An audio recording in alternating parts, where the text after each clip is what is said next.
monopoly now because it's the best service and everybody's using it. Every time these CEOs open their mouths, the only thing that spews forth is platitudes, nonsense, and a severe misunderstanding of not only their customers, but just video games as a baseline. Yep. We have Microsoft CEO coming out talking about how video game companies are no longer competing against one another. No, instead, they're competing against TikTok. And the only way to be able to compete is with better margins. Why are you guys like this? I swear, the video game industry and video games are so easy to figure out. Just make better games. And I'm sure there's going to be... also, here's another thing. Make games. So many video games now are like... It's like a cutscene corridor. You're walking down an office building, and it's like, all right, turn to your right. Okay, so there was an explosion, and the planet got destroyed. And then, okay, next door, turn right. Yeah, that's all it is. Yeah, they're not making video games anymore. They're making movies. It's so obnoxious. Drives me crazy. Some people that are going to say, LD, it's not that easy. And to which I respond, well, then you shouldn't be making video games. If you make a game that is good enough that I can't put it down, that means I can't pick up my phone. Yeah. Then we have Amazon out here lamenting their long-awaited exit from the games industry, tail between their legs, revealing their 15-year-long plan of buying a game platform, of building these studios and making games, of buying Twitch, all of it was to fuel their ambition to take down Steam by buying them out of the industry. All the while they're failing, nobody's learning any of the lessons that need to be learned from any of this. So today, we're going to be talking about just how deluded these CEOs are and how little they actually think about or care about the games that are being made or the customers that they're supposed to be serving. How Steam still does nothing and comes out on top. Because we don't want them to do anything. That's the secret. We don't want the new update. We don't want the big crazy change. We don't need the improvement to the UI. It's fucking fine. Stop messing with it. Just keep doing it. That's it. One dirty little book is going to ruin everything. Uh-oh. But before that, I heard that you were having trouble finding gifts for this holiday season, and it just so happens I got your back. What gift? You ever seen a pen do this?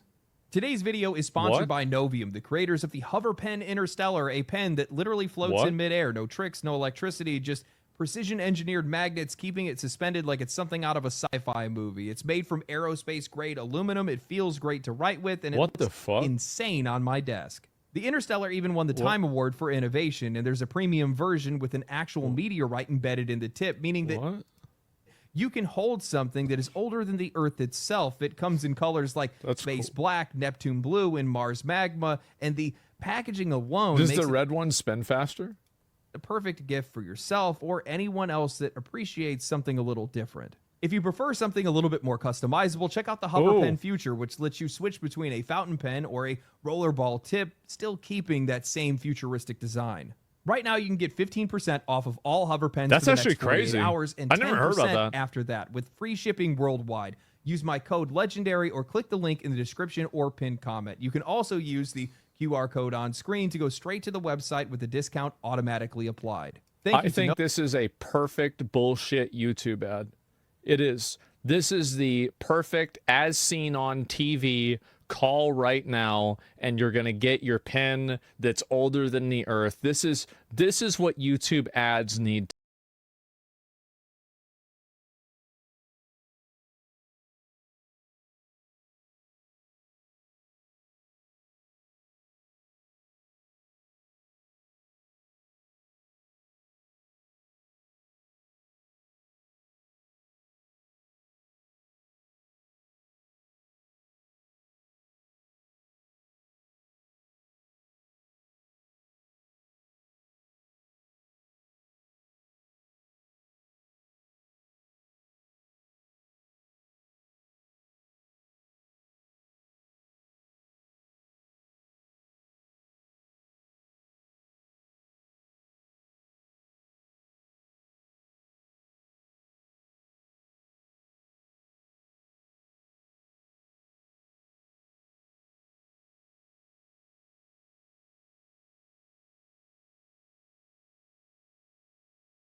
to be.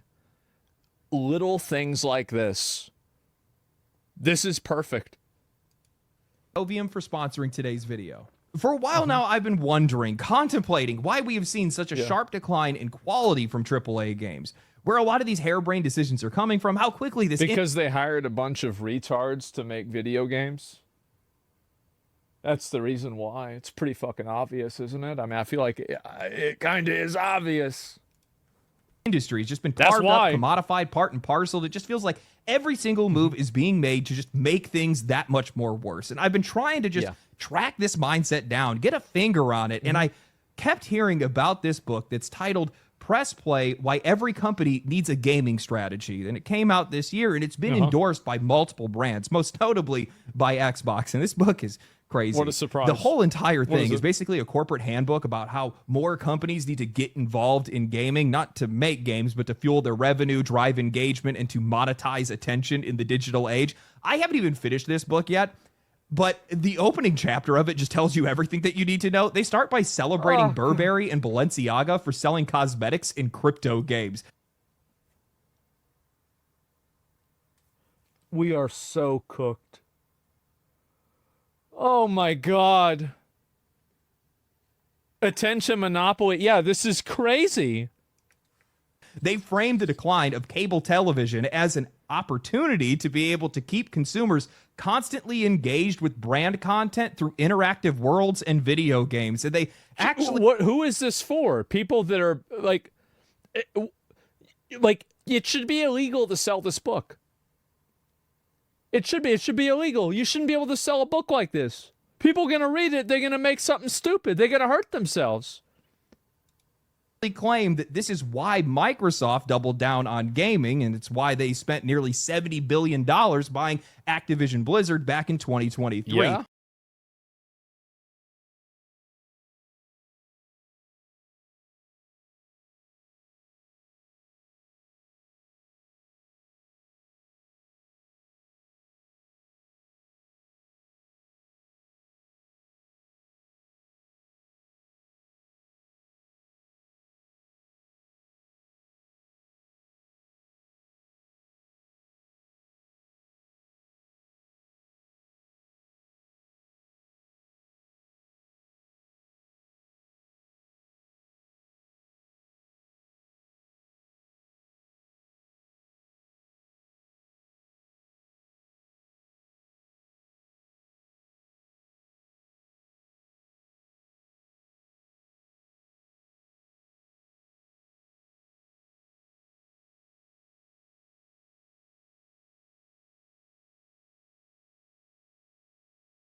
little tasks. It's just raw, direct, short form, fast paced gameplay. That's all people want. And for some reason, it just can't be delivered. The way we are thinking about gaming, these big companies can't do it. Now we're the largest publisher. Yeah. After the Activision, so therefore we want to be a fantastic publisher. Similar approach to what we did with Office. Yeah. We're going to be everywhere in every platform. But most importantly, the game business model has to be where we have to invent maybe some new interactive media as well. Because after all, the gaming's competition is not other gaming. Gaming's competition is short form video. Yeah. Okay, you're right. So here's what you need to do, bro. Y'all have this problem where you keep making video games that are cutscene simulators that aren't fun to play. So if you want to have people not put down not put down your game and look up TikTok, make your game consistently entertaining and consistently engaging, and don't sign games and make games that it's like you watch a 3-minute cutscene, you walk from one door to another door, you have a 2-minute cutscene, and then after that you have to teleport somewhere else, and then it's a 5-minute cutscene. Unless that's the end of the game, that should never happen. Unless it is a story game with no gameplay. And so if we as an industry don't continue to innovate, both how we produce, what we produce, how we think about distribution, the economic model, right? Best way to innovate is to have good margins. Yeah, because that's the way you can fund. Not competing with other game companies. Now, that is a strategy. It's not one that I'd recommend to anybody else, but it does make a lot of sense coming from the premier publisher of some of the most I'll pick it up on sale games in the industry. When you stop competing with the rest of the industry, your priorities shift and your quality shifts with it. I cannot be the only one that looks at nearly every new Xbox release and says, yeah, that's a video game, instead of saying, damn, that's something I need to play. How exactly does that fit? A lot of the games that are in Xbox nowadays, I don't really feel like are that great.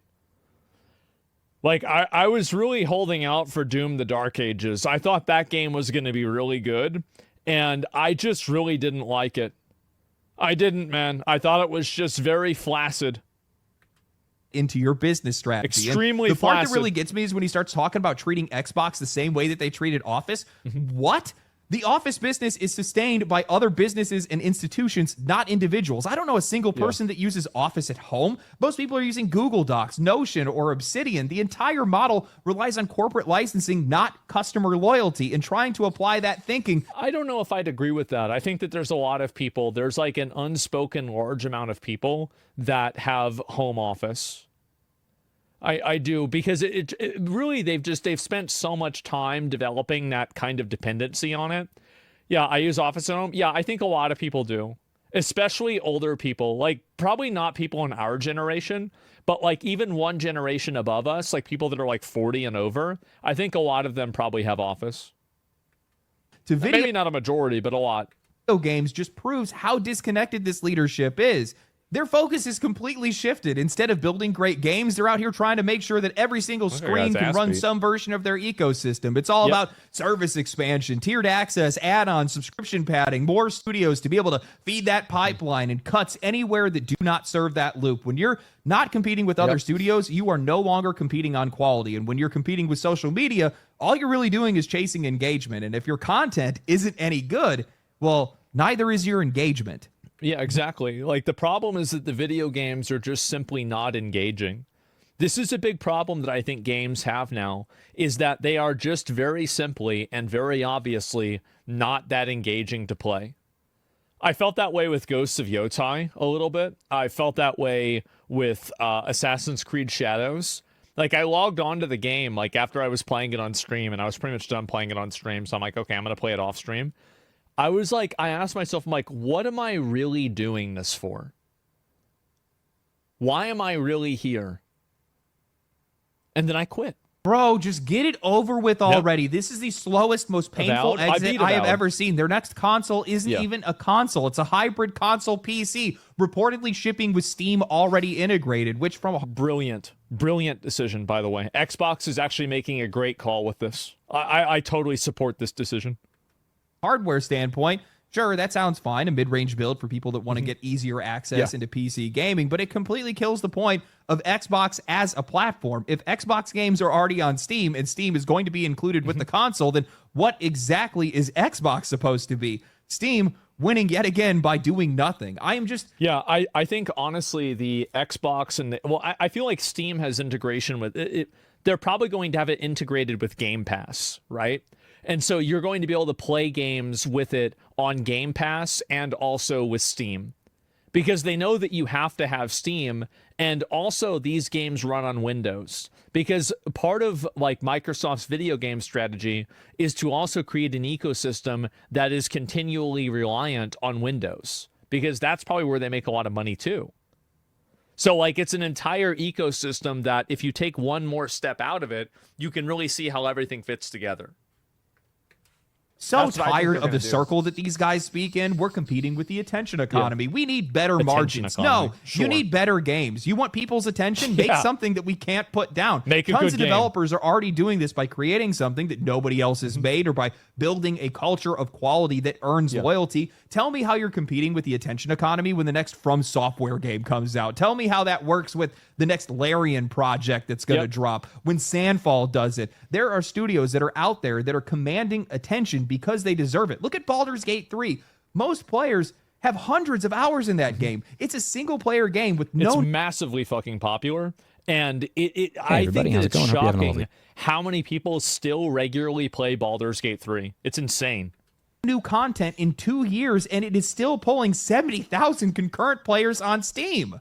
They act like we don't on a monthly basis see multiple games break through and find massive audiences. Oh, maybe that's because those games are half the price and actually worth... Also, like if you look at Arc Raiders, for example, Arc Raiders, you just immediately start playing the game.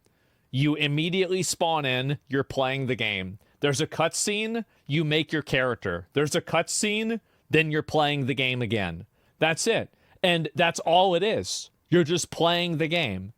So many of these developers want to become, movie directors. You're not Kojima. Stop it. Just make a video game. Their fucking time. Then he goes on to say the best way to compete with short-form content is by having better margins. Right, because nothing screams great games like an arbitrary 30% profit target. Yeah, let's a 30% margin target? That's insane. That is really, really... Oh, okay, well, do you think what's going to happen with SteamOS once PC releases for functioning daily use and not just games? I think that Windows has such a massive hegemony over people's expectations that SteamOS will probably only be adopted. It will be adopted by, this is my guess, less than 5% of users after 10 years of PC users. Because people have grown up using Windows for 30 years. Windows, and also Windows works. That's another thing too. Windows does work. It's not like it's a bad operating system. I mean, yeah, it has issues, but I'm sure SteamOS will have issues too. Number that is so divorced from reality, by the way, that it doesn't even exist in this industry. Most of these publishers are operating on razor-thin margins. Nintendo floats around 20% on a good year. PlayStation's under 10. The only company that I know of that's around 30% is probably Valve, and that comparison is a joke. Valve is a platform that makes games as a hobby. Xbox is a platform that needs games to survive. You cannot hold yourself to that same metric without destroying everything that makes this medium work. And, of course, that's exactly what's happening. I think we're going to get more ads in video games pretty soon. I think that there's probably going to be different versions of video games that get sold. And inside of the free versions of the games...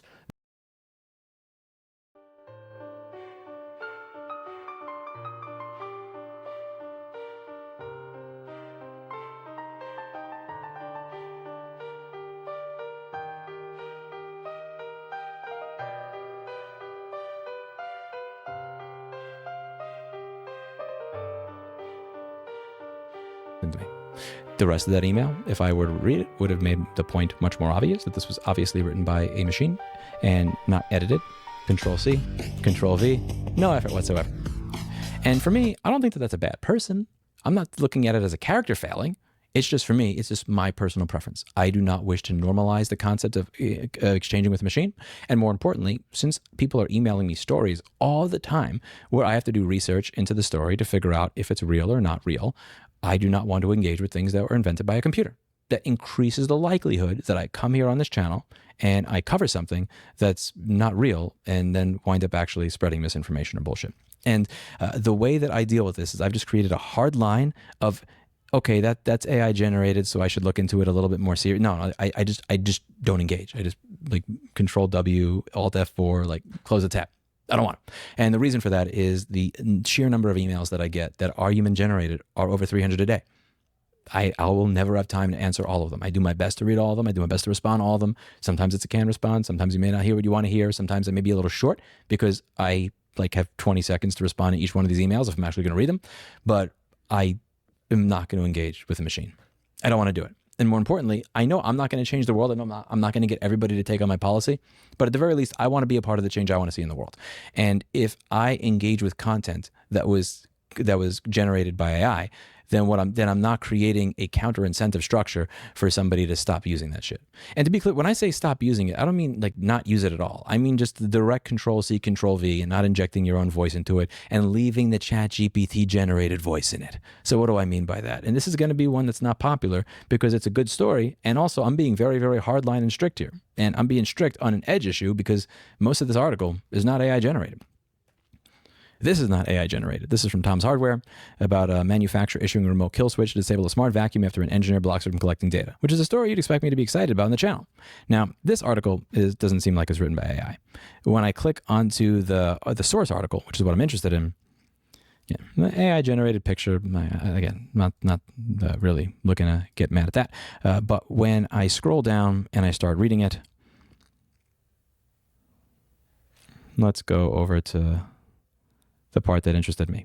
Inside the init directory, one script had been modified to prevent the main application from launching. This wasn't a glitch. It was an intentional command. Okay, not the worst thing in the world. Not the worst thing. At the service center, they flashed a device and connected it to an open network. It reconnected to the mothership and was remotely revived. However, when I returned to my firewall, it got bricked again. This wasn't a coincidence. It was control.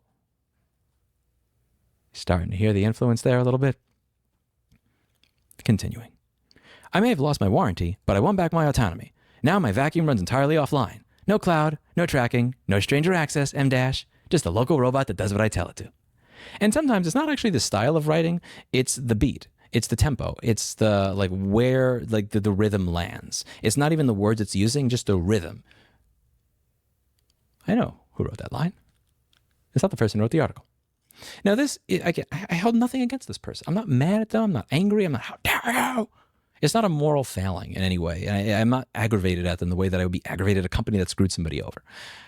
And admittedly, it's not the entire article. It's pieces of it, which is what makes hardline rules very difficult to deal with. Because when I've made the hardline rule, well, I either stick to it or I don't. I'll just make an exception for this. Yeah, but this, again, over 300 emails a day, and that's just emails, not Discord DMs, people finding my number on Signal, Instagram, and every other platform. And over almost 30% of that is AI generated at this point. No, not doing it. I know you're screaming at your screen right now, Lewis. The guys at GitLab or GitHub, read it, read the older blogs. Lewis, look through the whole thing. Lewis, again, I like to go over things in this channel where I know that it's real. I'm not covering something that's complete bullshit or fabricated or made up. And it takes a lot of work and time to dig through all those things, to curate the Consumer Rights Wiki and everything. And I don't want to go down the rabbit hole of this because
even if I get one of them right, like for every one that's real, there's going to be 20 or 50 that are complete total bullshit, where somebody just wrote a ridiculous prompt and just copied and pasted it. Somebody sent some like fucking 10-page wall of text for the bounty email. You could tell that the entire thing was generated by ChatGPT, except for one sentence that the guy wrote himself because it was horrible grammar.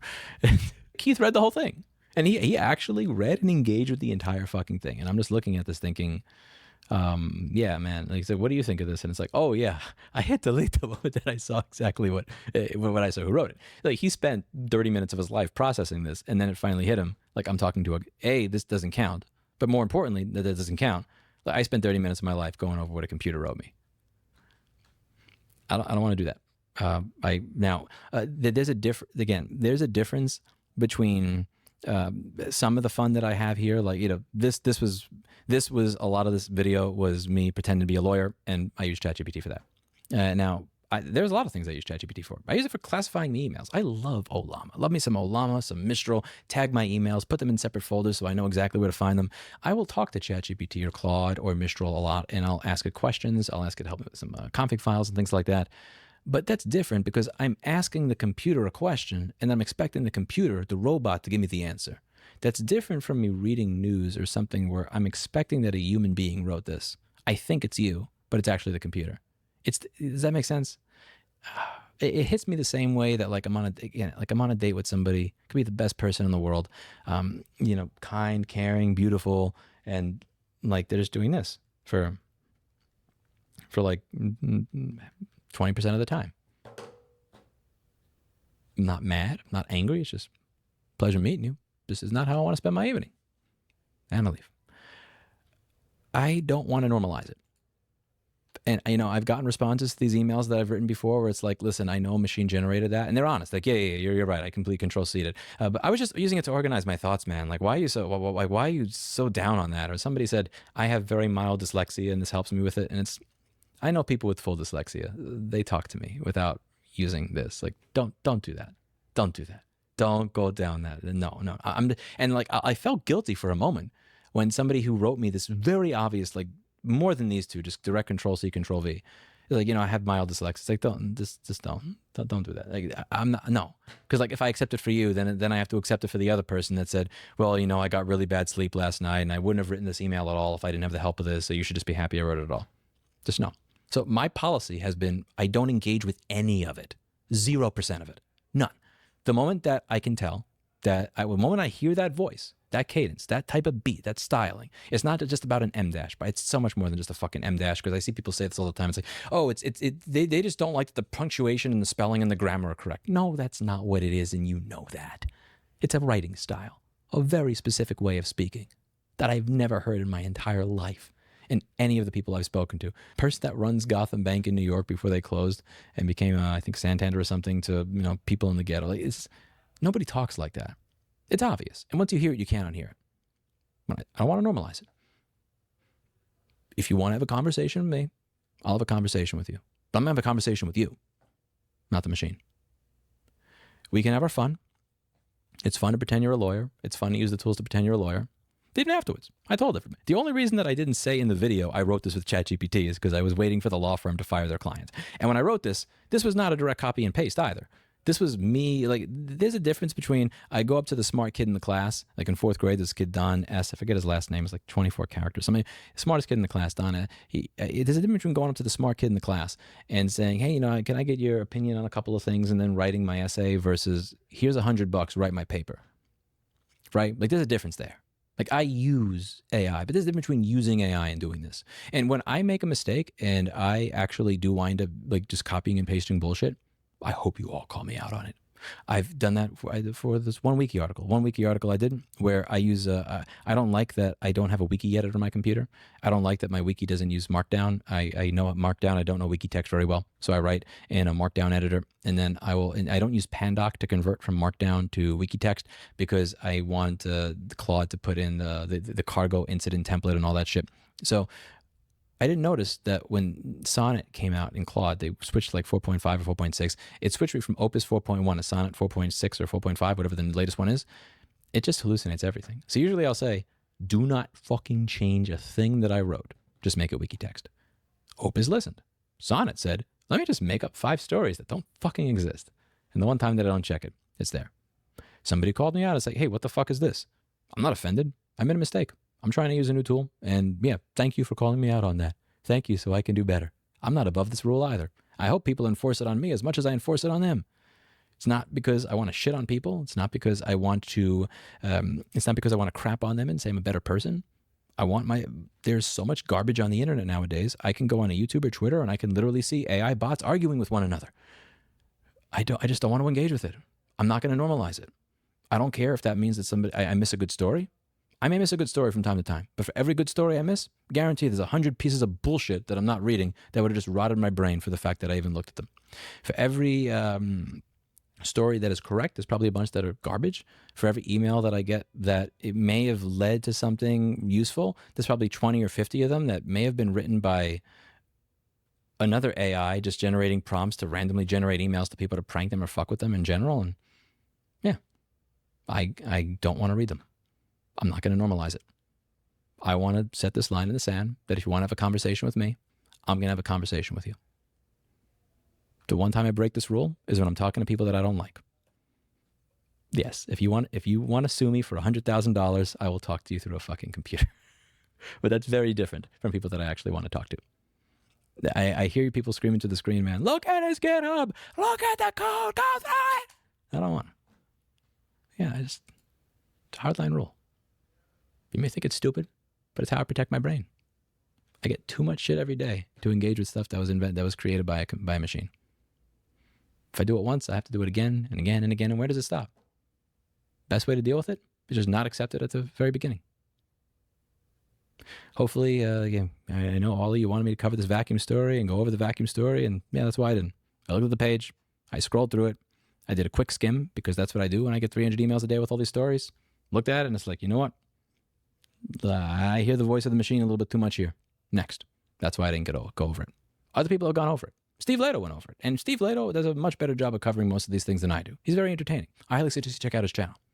I have nothing against the person who wrote this article, and I have nothing against Steve Leto. I'm not here to shit on your parade. I'm just here to explain why certain things that you send me might not get a response, or might not take my interest, might not pique my interest. This is how I run my channel, and this is how I run my communications. I don't know if it's the best way, but it's the way that I'm comfortable with. That's it for today, and as always, I hope you learned something. I'll see you in the next video.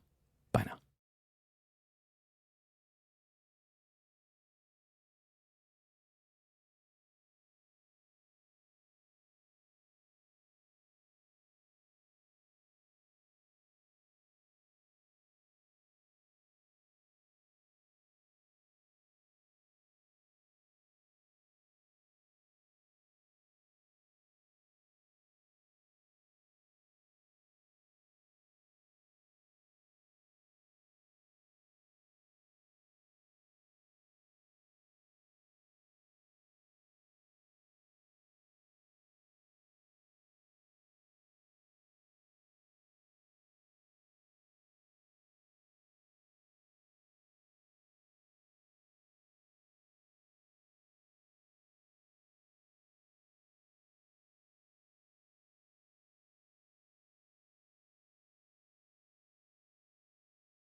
Chat, what are you doing?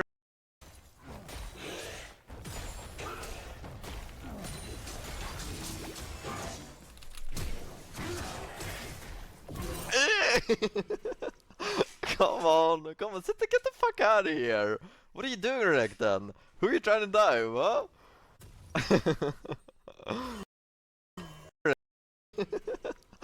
Come on, get the fuck out of here. What are you doing, Rick, then? Who are you trying to die, huh?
there will be real estate inside of video games that is reserved for in-game advertising that players see, but then they can maybe pay extra money to opt out of. That's probably what I think is going to happen. Like if I was a money-hungry accounting demon, that's what I would do. Please don't say that. Well, that's smart, right? Wouldn't you do that?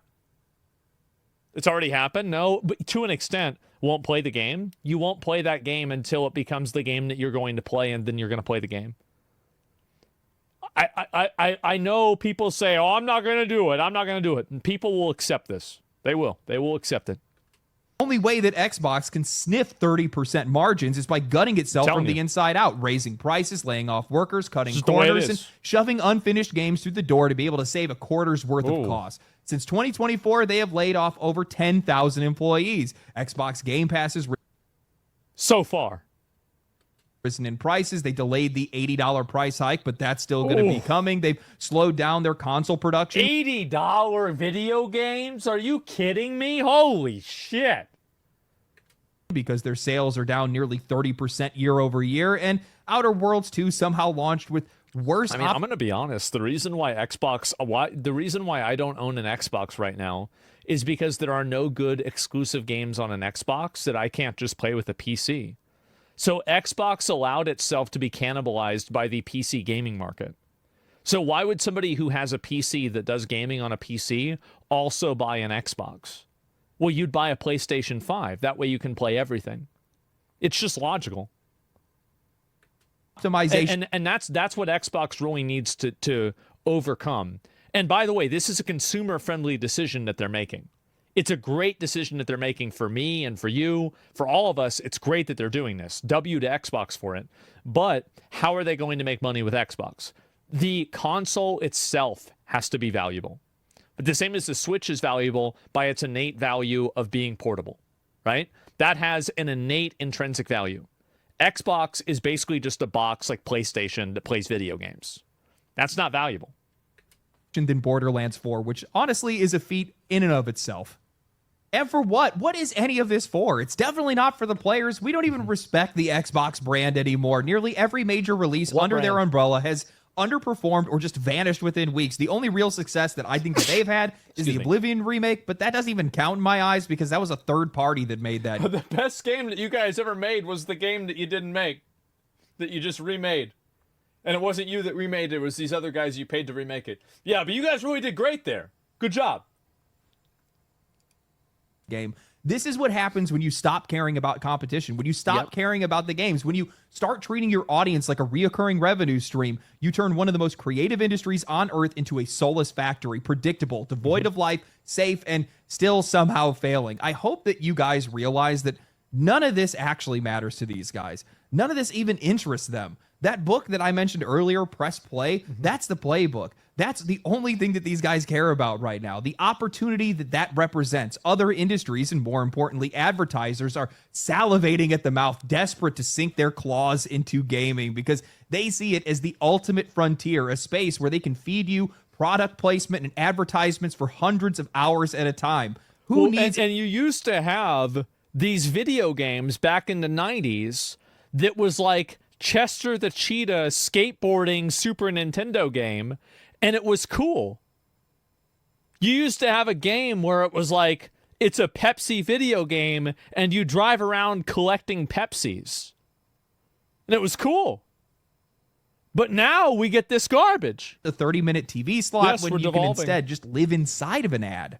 And they're not even being subtle about it. Juice Van Duren, a business analyst and industry insider, said it outright. With Game Pass growth slowing down and regulators closing in on microtransactions. This is always a big problem, is that every company is beholden to the idea that they need to continue growing and continue making more money. So the problem is that there are two ways to make more money. You either find more customers or you increase the price of the product. Eventually, you will hit a market saturation point. Every company hits market saturation, where the amount of users levels off. Whether this is, and this is also true with anything. It's true with streaming. It's true with, YouTube. It's true with making money generally. It's true with like anything. The pizza delivery game, mini game in Yakuza. Yeah, exactly. Publishers are now pivoting towards advertising as their new cash flow. Zynga and Square Enix are already partnering with Gadsby to be able to inject ads directly into their mobile titles. And according to the New York Times, Xbox employees are now testing an ad-supported version of their cloud gaming service. Oh boy, who's excited? Ooh. That's the off-ramp. That's where they're headed now. Away from creativity, away from quality, straight towards a world where the goal isn't to make better games. It's to make you stay long enough to be able to sell you something else. These guys aren't wrong that they're competing with social media. That's true for every single entertainment platform and format. Every piece of entertainment competes with every piece of entertainment. This is not any sort of brilliant analysis. And some of them are a Venn diagram where the circles are closer together. Of course.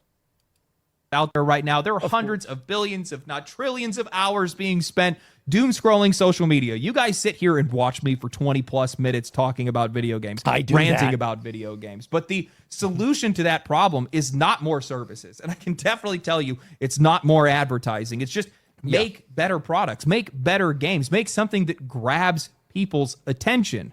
But seeing that Xbox is a company that largely has been making games that nobody's really all that interested in, they're just going to fail in all of their ambitions. Yep. You know, I don't even think that these guys are even talking about the attention economy, even though that's the discussion that they have. And that's what they're kind of talking about. I think what they're really focused on is the indirect revenue that they could be making off of advertising. They are looking at these social... That is the new big thing.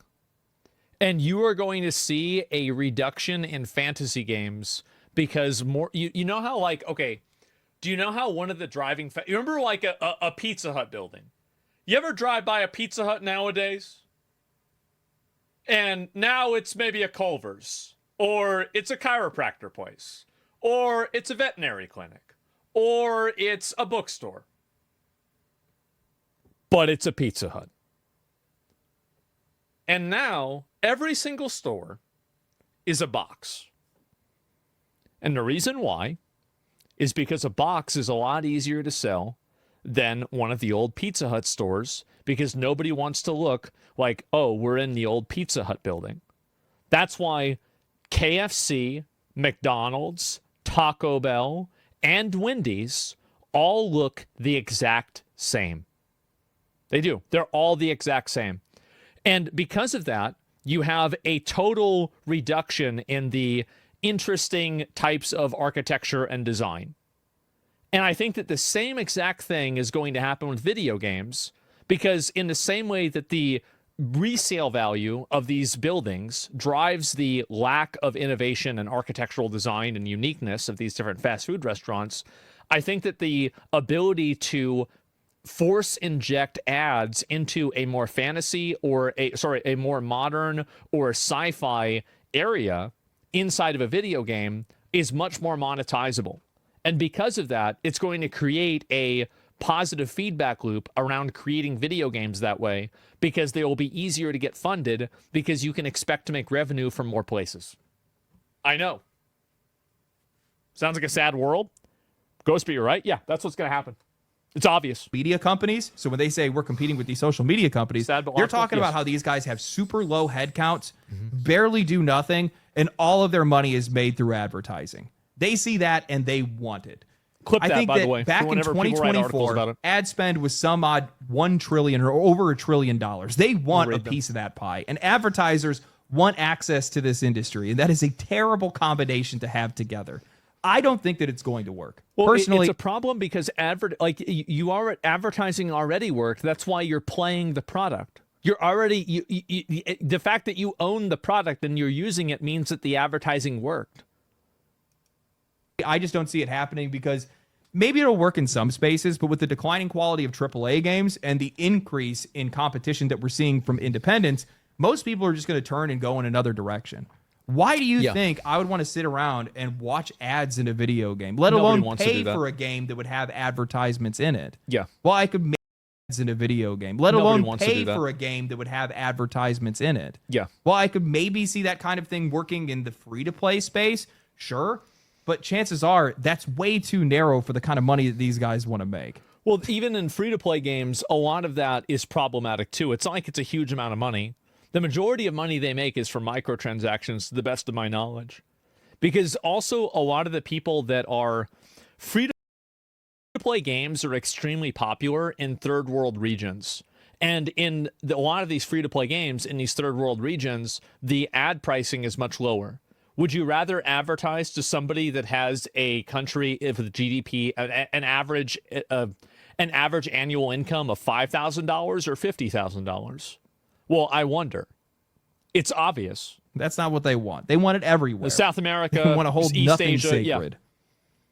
Notice how they want it everywhere. South America, they want to hold East nothing Asia, sacred. Yeah. Notice how this conversation has nothing to do with you. Nothing to do with video games or even really video games as a business. It's just musings of these executives and their plans for the consumers and how they plan to usher them towards more sales and more revenue streams. More and more ads. In that ambition, I just don't think that these guys understand anything. I think that they are so blinded by a veil of cash over their eyes that they can't see anything past the opportunities and are completely ignoring how this industry works, why we want to play these games, or what we're actually interested in. And I think that that is a recipe for disaster. And the funny thing is it's one that's already played out. I have a tendency to forget that Amazon is even involved in the games industry outside of Luna. Yes, so did they. Their failed version of the already failed Google Stadia, and Twitch, their streaming platform that's basically running on fumes at this point thanks to poor moderation and even worse management. Twitch has mostly just become a haven for botted views, debauchery, dog shocking, and manipulation at this point. But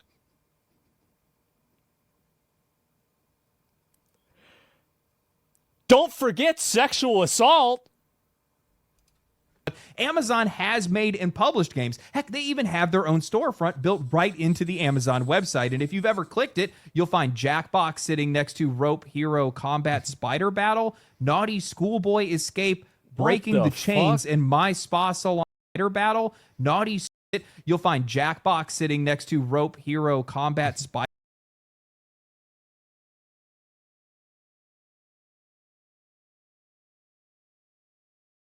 Battle, Naughty Schoolboy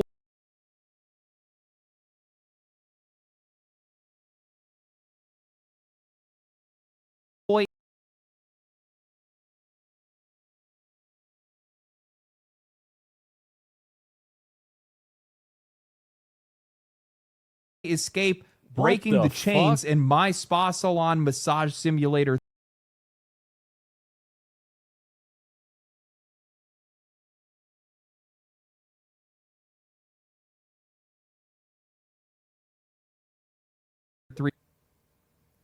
Okay. God, what the fuck? 3D. Oops, sorry. No, wrong Amazon Game Store. Turns out that's the Games and App Store. If you want premium titles, then you need to actually specifically search digital games, then you'll get a listing of the games that you can buy, but not actually play through Amazon. You have to launch those through their publisher's own platform. Oh, no, maybe you can actually use them in the Amazon Games app, which is another service that they have that has... Oh, wait, they have an app, a launcher too? I didn't even know about this. Oh, just what we needed. Another thing that I have to have login credentials for. Thank God. Why can't things just be saved locally? 5 games that I've never heard of and no search functionality, but you can buy games from the Amazon Store's website and then load them into the Amazon Games app, and then you can play them. Oh. Now I know what you guys are thinking. Do they not realize how stupid that is? Why would anybody do that when you could just go buy those games directly from those platforms, or better yet, from Steam? And exactly, that's why nobody uses it. 15 years of Amazon in the games business, and they didn't want to let players search for games in their own app because, well, that means that you would not go to their website where they could just sell you other stuff. Well, they're just stupid.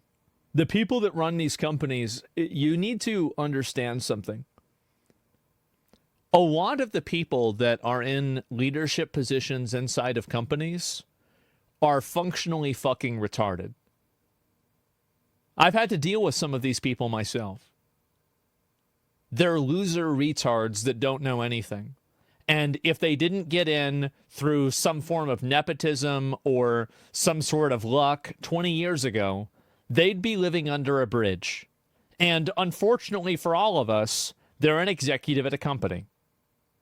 Some of the guys that work at these companies, especially the financial guys, they're smart. But a lot of these design and principle and like philosophy guys of like where the company is going and like how to design a product, these people are fucking morons. They have no idea what they're doing at all. Amazon's foray into the gaming space has never been about players or games or even convenience for that matter. It has always been about corporate aspirations trying to corner yet another market through sheer spending power and apparently also their incompetence. An approach, by the way, that has failed spectacularly, from their publishing efforts collapsing to their near inevitable exit from the space. Amazon has proven time and time again that you cannot buy your way into video games. Bless their little hearts. Amazon's failure is not... No, you can if you buy good video games. The problem is that whenever you buy a piece of shit, people aren't interested in eating it. That's the problem. You bought Lost Ark,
making back in 2016, they had took to the stage at TwitchCon to announce that they were supposedly going to be making their grand entrance into big budget video game development with games like Breakaway, Crucible, and New World. 3 projects that were meant to prove that Amazon could stand alongside some of the industry giants. And instead, well, each one of those games ended up crashing harder than the last. Breakaway was quietly canceled after a lifeless alpha. Oh, I didn't even hear that. Crucible actually launched, but then was unlaunched a month later and then deleted from history. So wait a minute. Did Crucible die so Concord could be aborted? I think that's what might have happened. I didn't even know about this. History, and New World was the latest one and the best one, and it lasted the longest. People thought it might have Concord Alpha actually work. I had no and idea. It slowly bled out, and Amazon finally ended development altogether. That's kind of always been the pattern. They never listened. The people that were running the game didn't listen.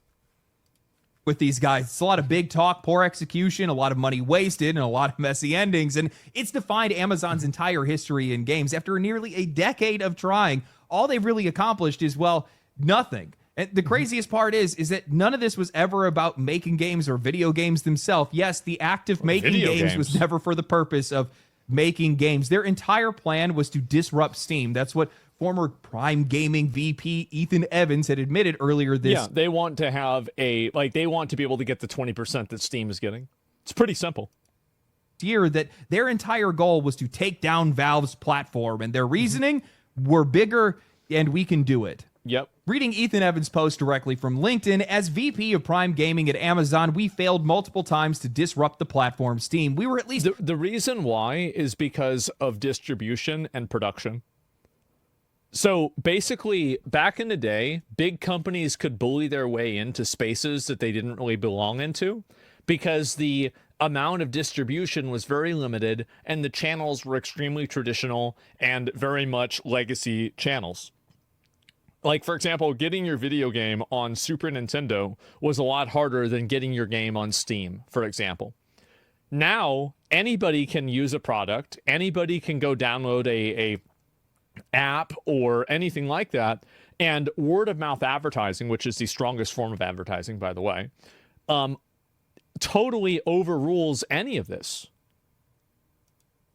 250 times bigger, and we tried everything, but ultimately Goliath lost. The 15-year attempt to challenge Steam started before I was VP of Prime Gaming, but we never cracked the code, not under my leadership or any. Because you weren't thinking about improving the game. You're improving the user experience. That's the reason. One else's. The first way we tried to enter the online game store market was through acquisition. Yep. We acquired Reflexive Entertainment, a small PC game store, and tried to scale it. It went nowhere. Then, after buying Twitch, we created our own PC game store. Our assumption was that gamers would naturally buy from us because they were already using Twitch. Wrong. You should have integrated better with the UI.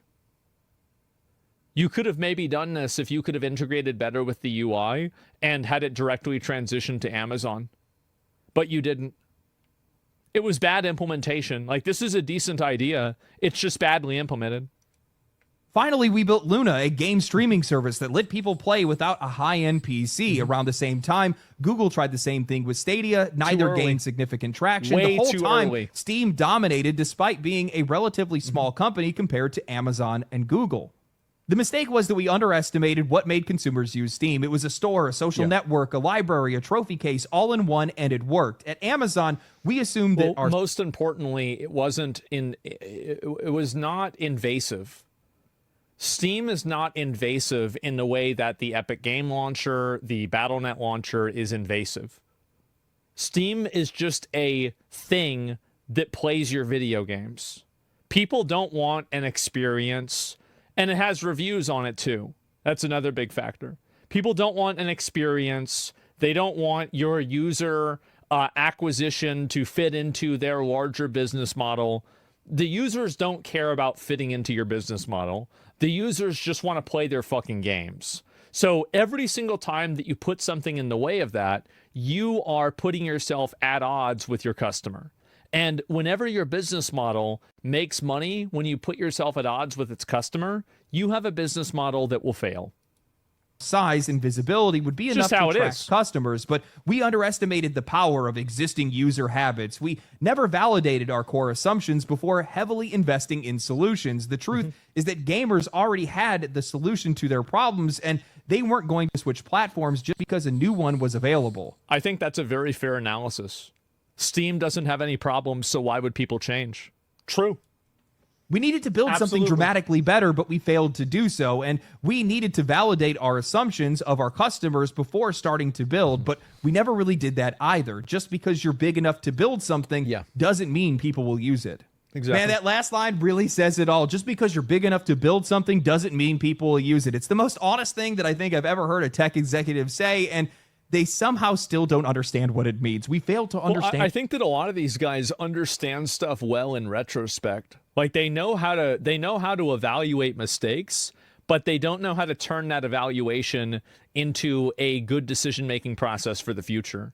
And I think that's the problem. It's like, I think, yeah, you pretty much nailed it. Like, yeah, that's about right. Like there's a few other things, but yeah. And user habits. No kidding. You guys fail to understand people. You fail to understand games. You fail to understand why players are even here in the first place. They just don't apply I said this earlier last year. Evans was so close when he had said gamers had already found a solution. The problem is what they don't realize is the solution the players had found. There's a lot of things like this. Like NFTs were a great example of this, where NFTs were a solution looking for a problem. If your business model is being a solution looking for a problem, not a very good way of making decisions. A solution to them. You are the problem we are solving. Amazon thought that they could brute force their way into the PC gaming space with money and marketing, but what they never understood is why people use Steam. It's not just a storefront, it's a platform built on trust. We trust that Steam is looking out for our best interests, and also it's pretty damn convenient. I think that Gabe Newell had a quote where he had said that the best way to beat piracy is just to provide a better service. That piracy is a service issue, which I think in a lot of cases is true. Like a lot of people, like for example, if there was a very easy to use Nintendo version of Steam, I would download it if I could just go on and play any Nintendo game on Nintendo Steam. And I understand that they have a version of that now, but it's just not very good. So that would be crazy. It would be. And you can. Yeah, they have a version, but it's not perfect, right? And price, yeah. And the pricing is very high for a lot of these old games. It's and also like for a lot of things, like you have regional pricing, which is another thing too, where like a lot of South American players, for example, they don't have as much fucking money, right? It's just the way it is.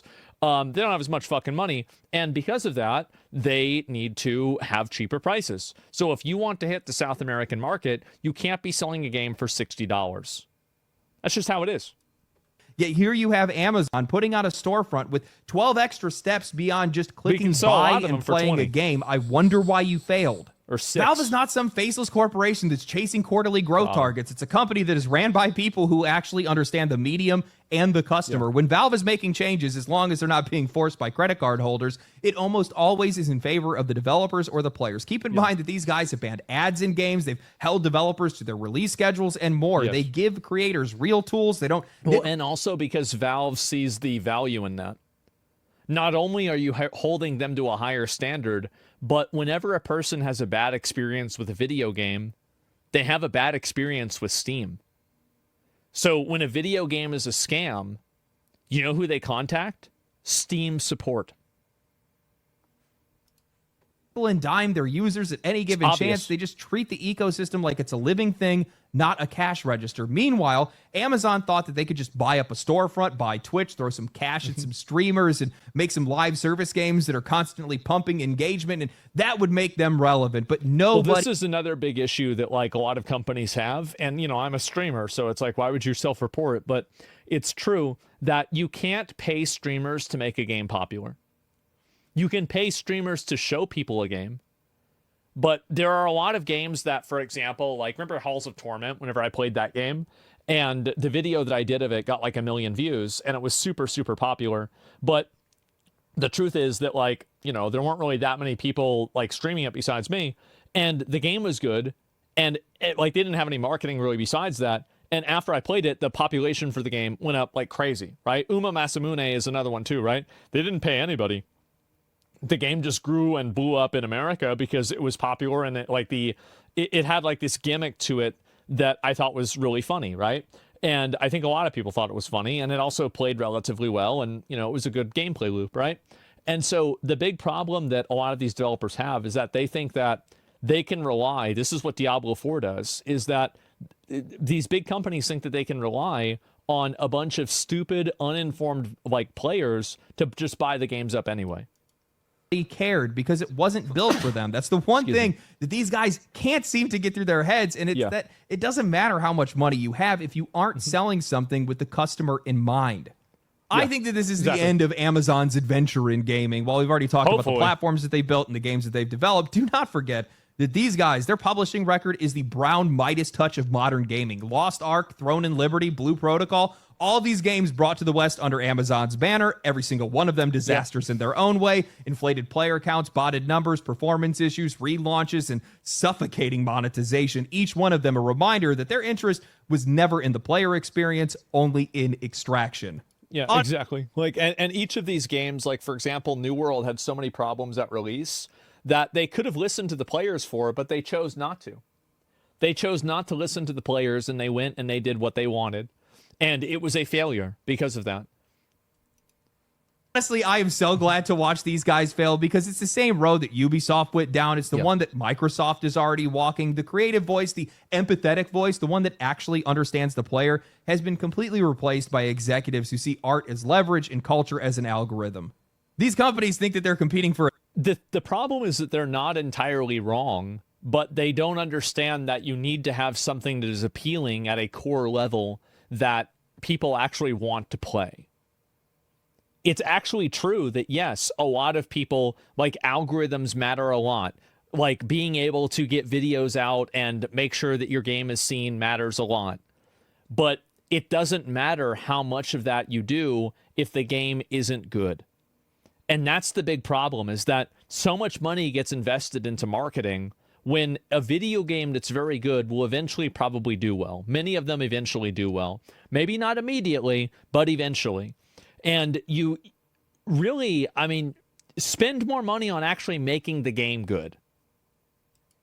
Attention, but what they're really competing for is patience at this point. And a lot of these guys have already burned through it. Players do not want to be managed. They want to be inspired. They want games that capture them, games that make them feel like they were meant to be played by them. Spending money on a platform that is convenient and respects them, that's what players want right now. And until these companies start to remember that, or at least realize it, until they understand that games aren't made for engagement, they're actually made for real people, they're going to keep failing one after another. And this is a big problem with, I think, a lot of media on the internet, is that media on the internet becomes itemized and turned into a hodgepodge of numbers and algorithmic decisions. But the reality is that people usually, it's the same with YouTube videos, right? Like, a lot of people make YouTube videos just to fit into the algorithm. They make the exact same content. They talk about the exact same things all the time. And I understand, like, to some extent, every YouTube channel does this because very few YouTube channels cover everything, obviously.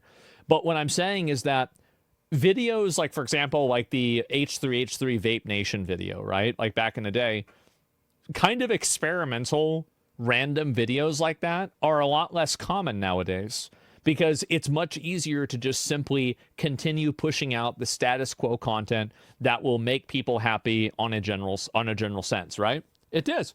And I think this is the case with a lot of things. And you see this with video games. You see this with movies. That's why we keep getting new Spider-Man movies every single fucking year, right? New Transformers movies. What do Spider-Man and Transformers have in common?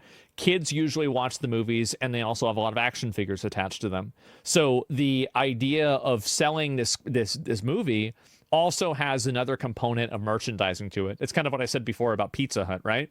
Is like, again, like, why is it that all of these different movies are being made that, you know, we don't see as many Goodwill Hunting movies, right? We don't see as many, you know, Risk Cutters, A Love Story, or, you know, Inception, right? I mean, obviously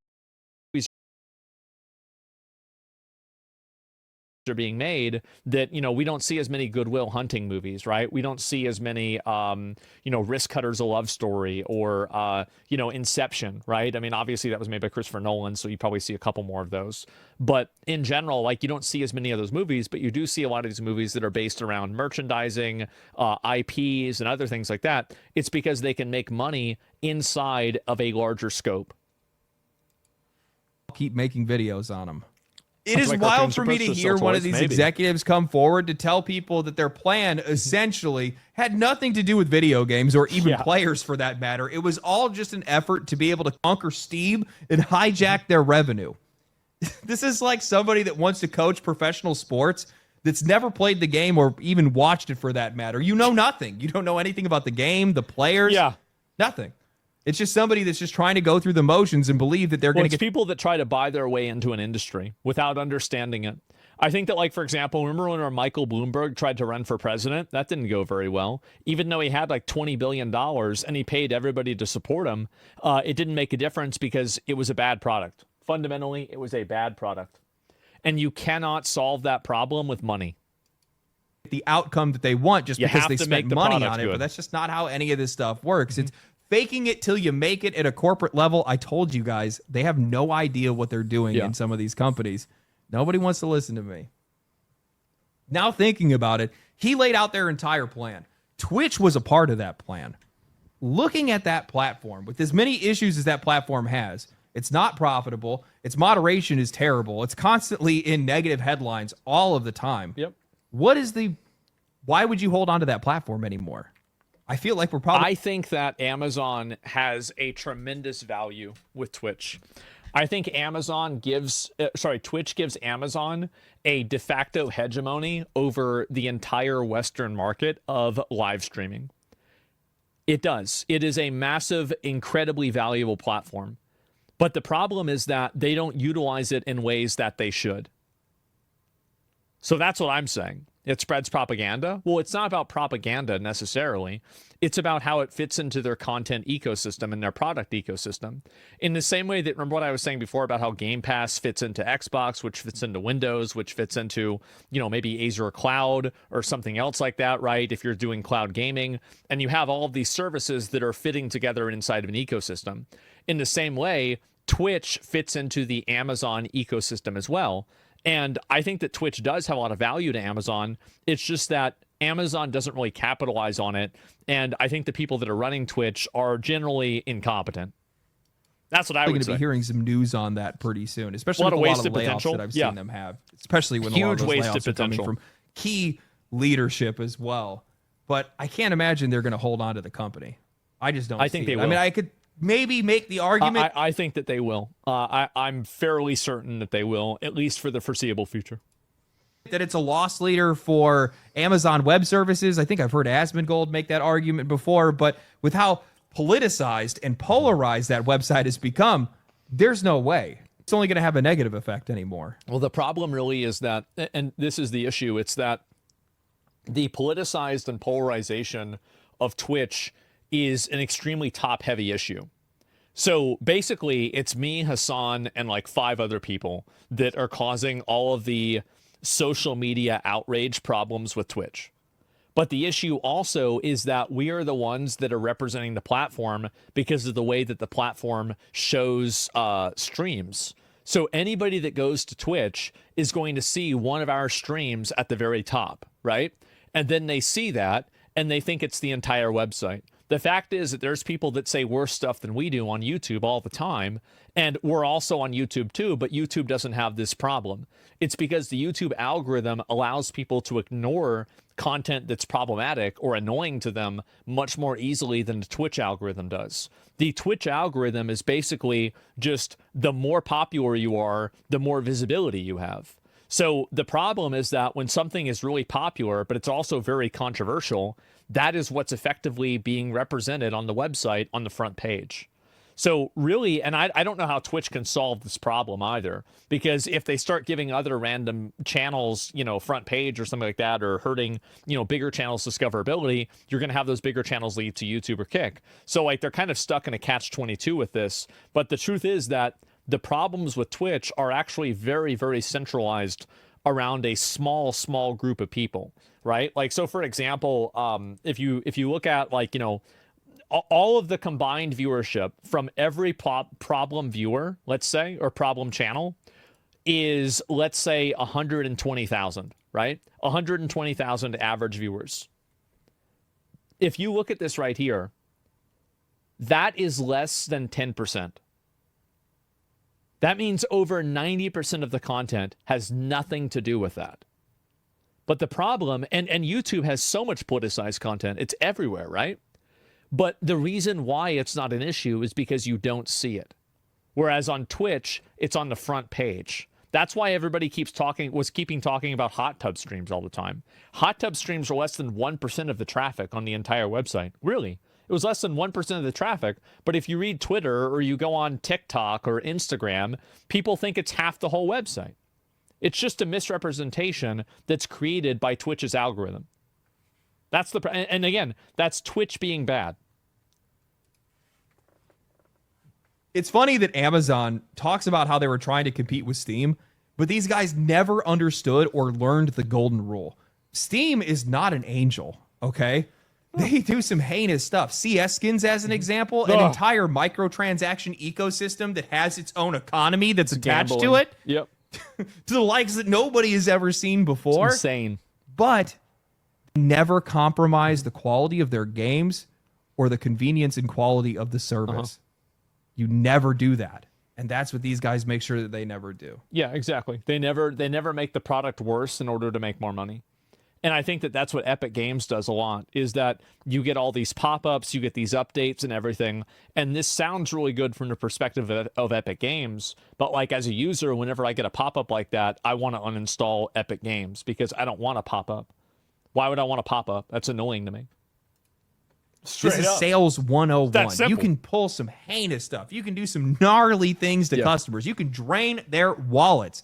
But the product and the service always come first. That's right. If the quality isn't there, if you aren't selling them, that's why you have those gacha games that do super well, but people keep playing them, even though people are spending hundreds of dollars on them, thousands of dollars on them.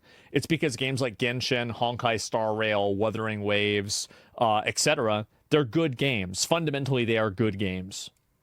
To buy, the rest falls apart. These guys have lost sight of that. That's their biggest problem. And they're blinded by money. And because they're blinded by money and these other opportunities, it's made it more difficult for them to make money. You know, looking at Xbox's situation, if Xbox was making Arc Raiders, if they made Expedition 33, if they made Baldur's Gate 3 or Elden Ring, do you guys think that these guys, do you think anybody would be complaining about increasing prices? Do you think anybody would be, do you think they wouldn't have a problem? People don't have a problem with the prices of video games as much as they have a problem with the quality. Like, if Expedition 33 was $70, everybody would be buying it. It wouldn't matter. Same with Elden Ring or Baldur's Gate 3. Like, it's a value proposition that's the issue. Most of these video games are not worth $70 in the eyes of most consumers. A hard time selling their consoles? Do you think that they would have any problems with holding attention with the attention economy? These guys are so stupid. Anyway, that's all I have. Hope you guys enjoyed the video. If you guys did enjoy the video, like the video, subscribe to the channel. This is like some of my favorite topics to be able to cover. I love just rolling all over these guys. But follow me on Twitch. Follow me on Twitter. Yeah. And catch me in the next one. Stay cool, stay righteous, stay safe. Peace. Family. I think another really big issue, and this is something people might not talk about, is that Xbox doesn't really do a very good job managing their game studios. Like, they made Hi-Fi Rush, which did really well, and then they got rid of that studio. Meanwhile, 343 Studios has made 3 bad Halo games. That is your main flagship franchise. Halo and Gears of War are Xbox.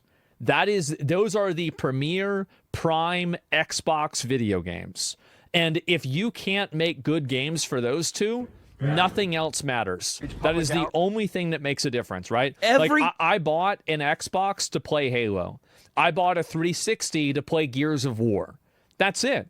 And so, too bad Halo games, Infinity was peak. Apparently not according to most people, right? I'm gonna link you guys the video. I'll give it a like. I mean, I agree with pretty much everything he was saying in this, right?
I'm not a fan.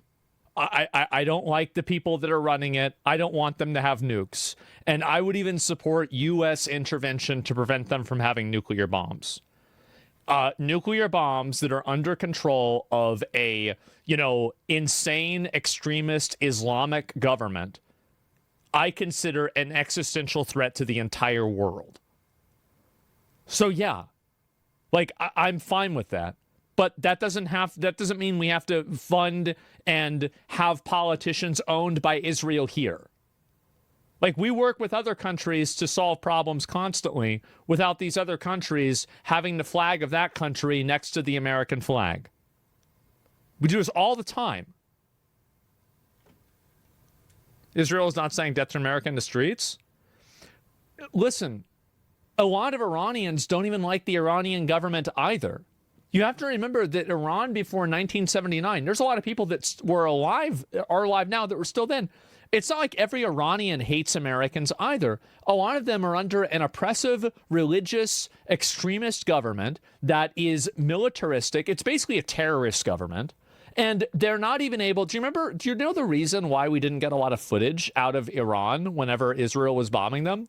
It's because Iran turned off the internet. They just turned it off. They're awful. The government there is terrible. Not the Iranian people. I'm sure some of them are assholes, for sure. Of course they are. But when you actually really look at the individuals there, I'm not going to go and blame them. What the fuck? No, and also none of this has to do with Israel. We don't have to pick Israel just because we don't like Iran. Who made these rules? Oh, that's right, Israel. Have a nation that will use proxies around the world, whether it's Yemen, whether it's a lot of other ones, to inflict serious harm on this nation, and they don't hide it. They don't hide it. In fact, it's really interesting. About a year ago, maybe a little over a year ago, you don't know that? They put out, the Ayatollah in Iran put out an emoji, like a little short video clip of a drone hovering over my father's head as he played golf. This was literally posted on the Ayatollah's, Twitter page, following my father around a golf course with a crosshair right on top. What the fuck does this have to do with Israel? Just because Israel attacks Iran sometimes, we have to immediately... what a bunch of bullshit, man. And you see this guy, right? This guy he's probably, I think, an early 20s, maybe mid-20s guy. He's a young guy. And I think that's... And you look at a lot of these other people, these are also young guys. He not having it? Nah, bro. Like, that's it. Of him, as if they wanted to assassinate him, and as if they wanted to hurt him. Guys, Iran wanted to destroy our way of life. They wanted to hurt us. They wanted to inflict real pain. What I can tell you about my father is, in terms of Israel, he wants a peaceful Middle East. He wants peace around the world. He wants to end the killing. He did that with India and Pakistan. He did that, obviously, you saw what he did with Cambodia and Thailand. He's tried to stop every conflict because he's sick and tired of the death and destruction. And I think that's amazing. I think Trump has done a great job utilizing tariffs to stop international conflicts. I think it is tremendous, and I don't think he gets enough credit for it. I do. I think it's a great thing. It is an amazing, great thing. But the problem is when guys like this guy right here, he's going to go home and maybe he can't afford internet. Maybe he's in debt. Maybe he's still living at his mom's house. That's what he's going to be thinking about. He's not going to be thinking about Rwanda or Serbia or Pakistan. He's going to be thinking about his own house. That's the problem. I think that we can all agree that it's great that Trump did these international things. Like, not we can all agree, but I think it's great. Personally, I do. I really think it's incredible. I think it's great. I think it's great what he did with the Middle East. It's great that he's trying to establish relations with, like, Syria. I'm a huge fan of this. I'm a massive advocate for it. But this is still not... He's the president of the United States, not the president of the world. And we need to have more domestic solutions for things. And the amount of, I think, tail wagging the dog that it seems like Israel is doing to America is very unsettling for a lot of young guys like him. And I think that Trump and the other politicians, like Ted Cruz is another one. We're going to get to Ted Cruz. If they don't get that, I think that they're just not going to get the votes, man. They're not going to get the votes. For everyone, yeah. So there have been times that he got mad at Netanyahu. There's plenty of times where he's gotten mad at Putin. There's times where he's been mad at Zelensky. And he uses all of that as a tool to stop pain and destruction and death of people that are our age, your age in most cases, who have become political pawns and who have been marched into literally trenches and killed by the millions. That's true. The guys in Russia and Ukraine didn't really, the guys that are actually getting killed in the war, the same as in Palestine and, the IDF. IDF does mandatory conscription, right? Like you have to go to the IDF or you go to jail or something like that, right? Young guy. This is the way. Welcome to every war in history.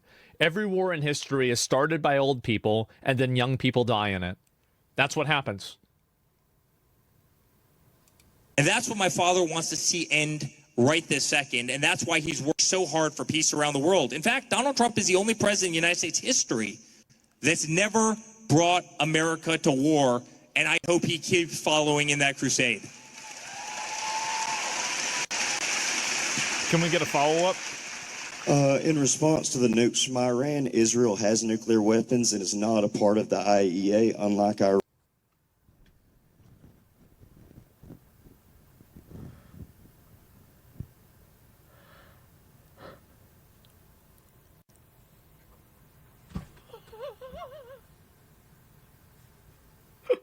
Oh my God. So the IEA, by the way, is, I forgot what the acronym stands for, but it's basically, do you know how like people are saying that Iran has like enriched uranium at like 60% or 80% or something like that? They're the ones that check that. Look at his face.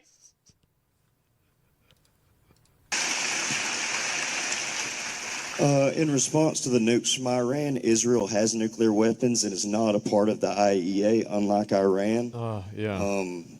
And it's just sad to see because I've never seen the American president get treated the way he does by the Israeli government. Here's what I'll add. Do we or do we not have phase one of a peace agreement in the Middle East right now? Where's phase one of the House agreement in the United States? Look at his face. She didn't answer? That's true. Nothing is ever going to be perfect, but I'll tell you what, this president works with what he has. You also got phase one of the Epstein files, too. He believes in peace through strength, and whether we're talking about in the Middle East, whether we're talking about a 40-year war like Armenia and Azerbaijan, as Eric just pointed out, a 5-day war in Thailand and Cambodia. What was the question? The question was, list off things that Trump did that were good. President of peace. And sometimes you have to be slightly unconventional with how you get there. You use what you have. That is certainly what he's been able to do. And I would just say peace around the world sounds pretty good to me, and that's what this president is bringing. What about the nukes, the nuclear bombs? What about the fact? Oh, okay. That's the end of it. All right. Okay, well, there we go, guys. And I don't really know what to say, guys, but it's definitely a lot. Why do you bring up things that I've not? Why do you keep bringing up things that have nothing to do with question? Well, that's the thing, is that Kanye picked the worst time to reverse positions. Yeah, right. Well, I don't really think so. I mean, I think like really there's a lot of American Jews that are not, huge fans of Israel and think everything Israel is doing is good. I mean, I don't know like what the percentage of that is, but I don't really believe. I think that whenever you assign a form of what do you call it? Whenever you assign a form of like not really generational guilt, let me think of a better way to say it, of like regional or ethnic guilt to something, I think that you have a huge, huge problem, right? And so that's the way I see it. But anyway, let me go back. Oh, just a minute. Let me look at this here. 1.7 million views, and he didn't even answer the question, just went on a long rant about how Iran hates America. The young man asked about Israel, Palestinian Christians, and the USS Liberty. The response by these two is Iran chants death to America. Yeah, young people have had enough. Proud of these college kids for pressing accountability and asking uncomfortable questions. Their energy is contagious. Yes, and you're seeing even more of this that's happening, and I think it's just going to continue. Let me go back. We'll look at a few more of these posts here too, because yeah, is it going to be like this at every college event? I hope so. And I hope that, like, I mean, Israel is one piece, right? But the Epstein stuff is another really big piece. Why are none of the rogue judges getting impeached? Why are none of the really important people getting arrested? You're saying all of these people you found all this fraud with Doge. Well, why aren't you publicizing the people that were doing it?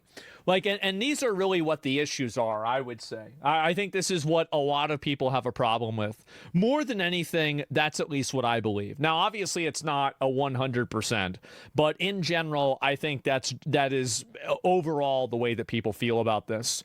And I just feel like it's definitely a lot worse than it could be. And Soros and his huge family won't be locked. Yeah. Can we get so much higher? Well, yeah. And why are not Antifa routed and arrested? Yes.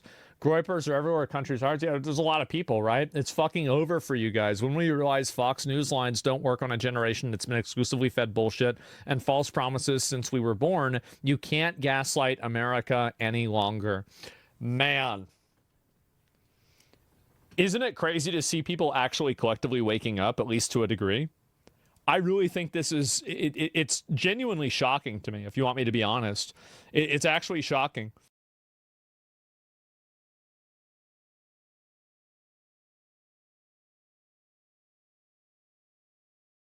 Hello, guys and gals. Me, Mutahar. It's one of those late nights, and you kind of sit down and you wonder to yourself, what are you going to do when Grand Theft Auto 6 sucks?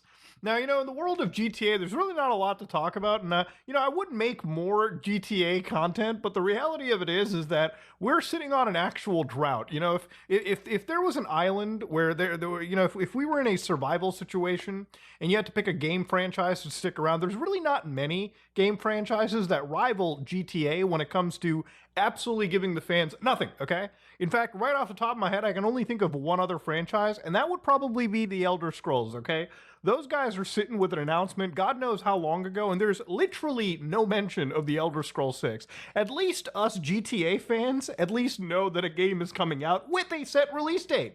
Now, May 26, 2026 is a date that I'm pretty excited for.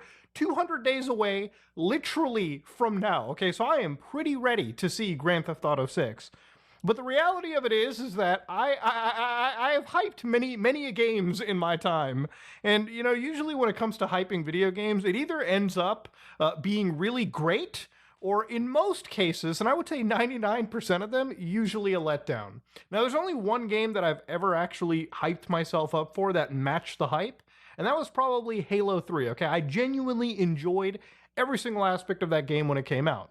But even games like Grand Theft Auto 4 that I actually hyped up considerably, all right? I used to go onto that website every day. Usually when that game ended up coming out, I was like blown away. But then in retrospect, I looked at it and thought, damn, really wasn't all that in a bag of chips compared to the game that I was playing beforehand, San Andreas. Now, obviously, GTA 6 is on its way. And, it's been an interesting development cycle, right? Like, it's been an interesting announcement because, years ago, we ended up with Rockstar tweeting out and saying, yeah, by the way, the next installment, we're working on it. And then radio silence. Until eventually, one day I wake up and Jen tells me, it's like, hey, do you know that GTA, 6 got leaked? Bro, I'm telling you right now, before I could even think of taking the morning dumpy, I went on the internet, looked up these leaks, and I was blown away. Now, I can't show you these leaks for obvious reasons, because I don't want to get shot through my window. But the thing about it is that I saw the diner scene where, again, the main characters in the game were robbing a diner and the cops were surrounding them. I saw the actual, cop AI massively enhanced over GTA 5. It just got me hyped for the game, because at least I knew and saw, even in alpha states, what the game would eventually become.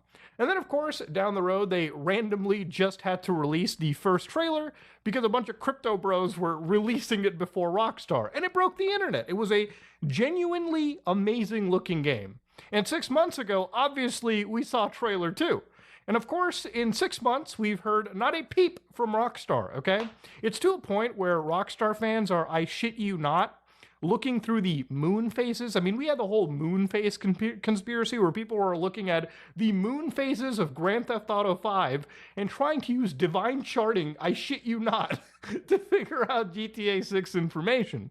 It's to a point where fans were thinking that literally in the month of, I believe, October and November, based on the watch of the main character Jason in trailer 2, they were ascertaining when trailer 3 was dropping. And of course, trailer 3 didn't drop, okay?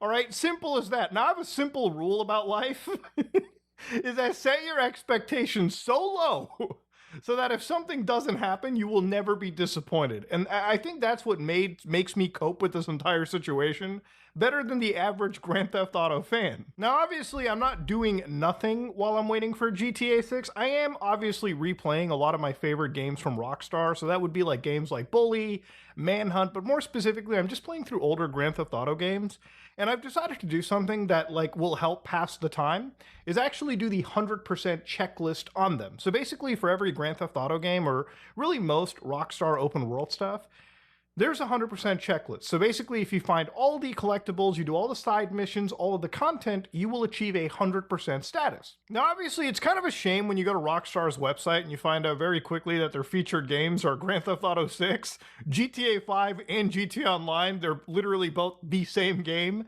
And of course, Red Dead Redemption 2, which is a game that they completely abandoned the online mode of, and Red Dead Redemption 1, which doesn't even have the online mode anyways.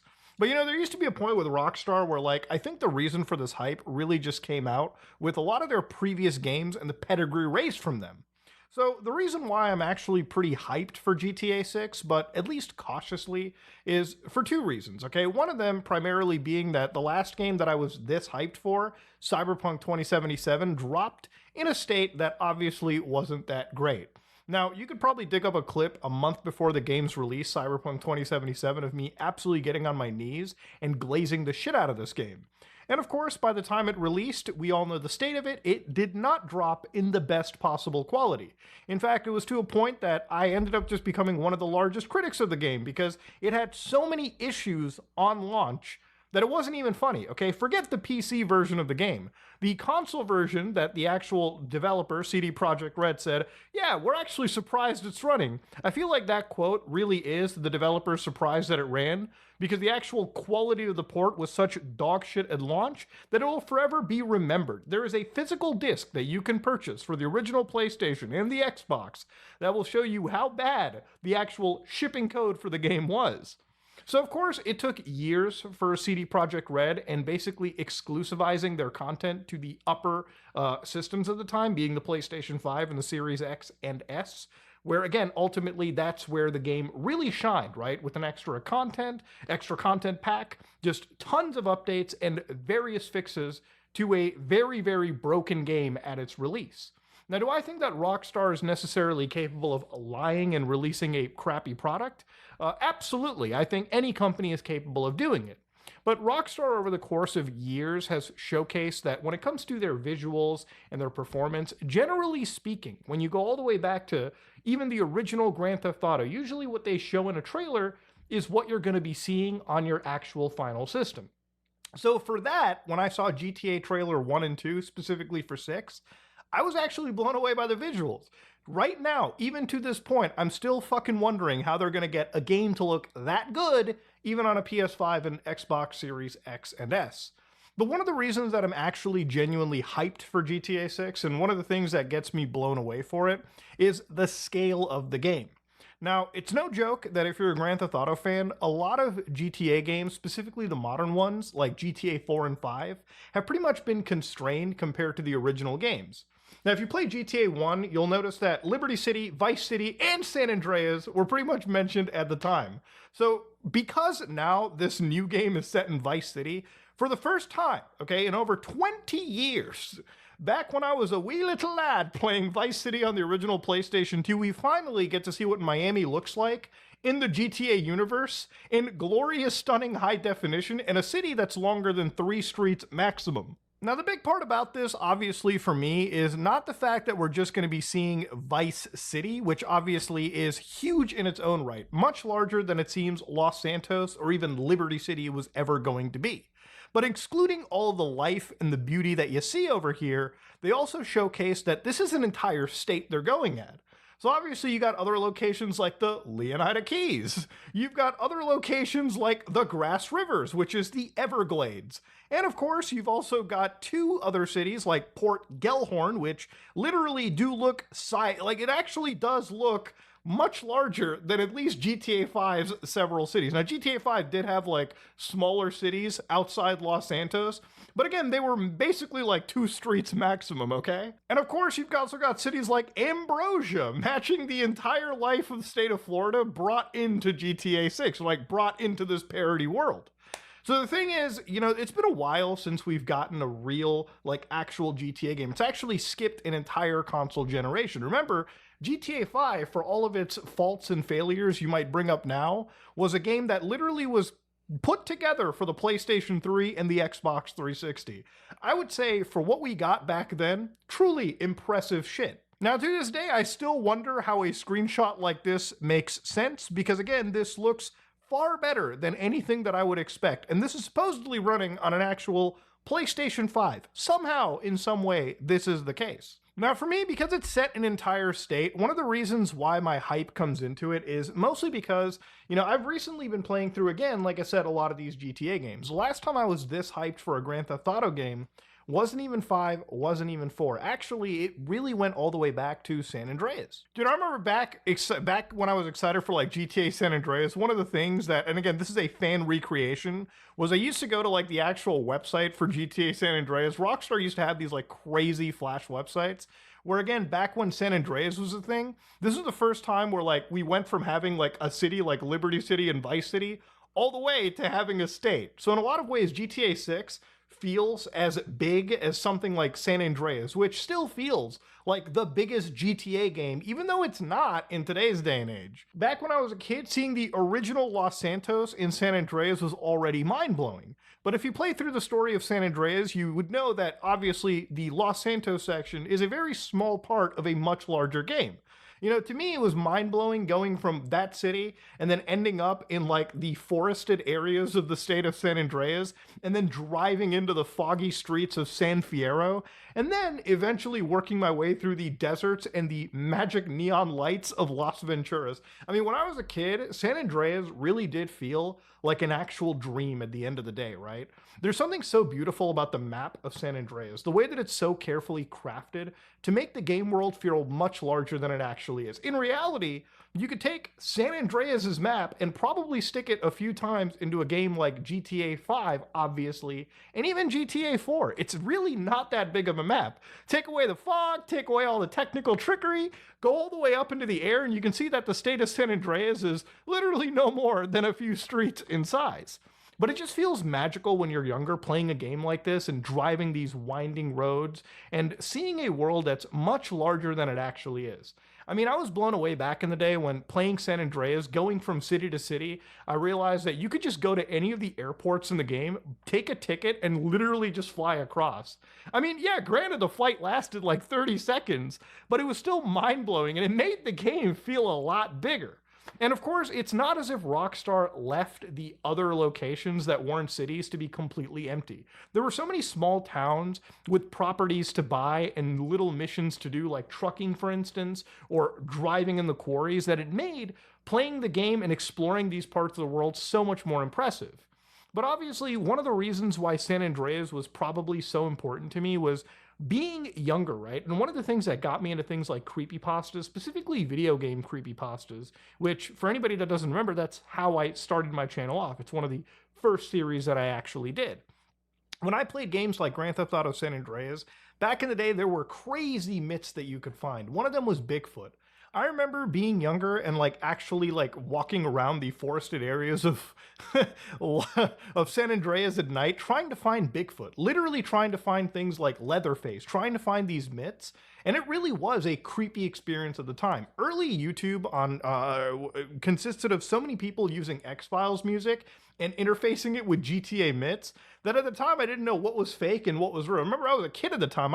This game has such a magic allure to it that even later entries don't actually capture this much. Even though Grand Theft Auto 5's map is substantially the largest that Rockstar has made, yes, it's actually, from my understanding, even larger than I think Red Dead 2, simply because in Red Dead 2 you're riding horses as opposed to driving supercars across state lines. GTA 5, for as large as it was, still didn't feel as big as something like San Andreas. Even though technically it is larger, there was just something magical about driving between cities and seeing so much in between. And that's basically the only reason that I'm actually this excited for something like GTA 6. Because one of my favorite things that I do all the time is actually go look through the mapping project. For anybody that doesn't know, there's a community of people who are putting together the map of Grand Theft Auto 6, literally based off the official screenshots, leaked materials, and of course the various trailers. These people watch the actual trailer content and they look at the roads and they basically map them out with an entire community of individuals. I mean, you've got the Vice City International Airports, you've got the City of Vice right over here, and of course you've got the various other locations like the Keys, the Everglades, so on and so forth. And it's such a huge map that at some point people are wondering if there might even be multiple states.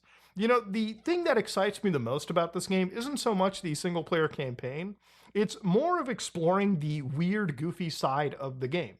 Now, something I can talk about is the leaks more specifically, but one of the leaks actually showed that they had like 1,200 like random events in the game. Random events basically being equivalent to those events that you come across in like GTA 5 and Red Dead Redemption 2, where like, you know, as you're exploring the open world, these events occur where like, you know, NPCs come up to you or like goofy, these are all like pre-scripted events, but they add extra believability into a world. Now, from my understanding, I think Red Dead 2 had something like 200-300. So if the leaked material for GTA 6 is true, having 4 times the amount of that content is already mind-blowing. And of course, that's really where it comes out to. Now, there are a lot of reasons why I think people can assume that GTA 6 sucks, or it may actually suck because of the hype. And there's a couple reasons that have been kind of hitting my head for the last, I want to say, few weeks. Now, I don't want to jump in and talk about like the obvious things. I do want to talk a bit about things like the writing, for instance. Now, we all know that some of the leadership of Rockstar has left the actual company over the course of its years. And even some of the people that we thought were so influential ended up making projects like Mind's Eye, which showcases that sometimes the people at the top that are usually the celebrities are not always responsible for complete greatness every single time. But when it comes to writing in GTA, what I'm usually a little bit more concerned about is the actual, like, what material they really have to work with. You know, when you play something like GTA 4, for instance, just browsing the in-game internet, which isn't a huge focal point of the game, you'll notice that they really do take their liberties making fun of just things at the time.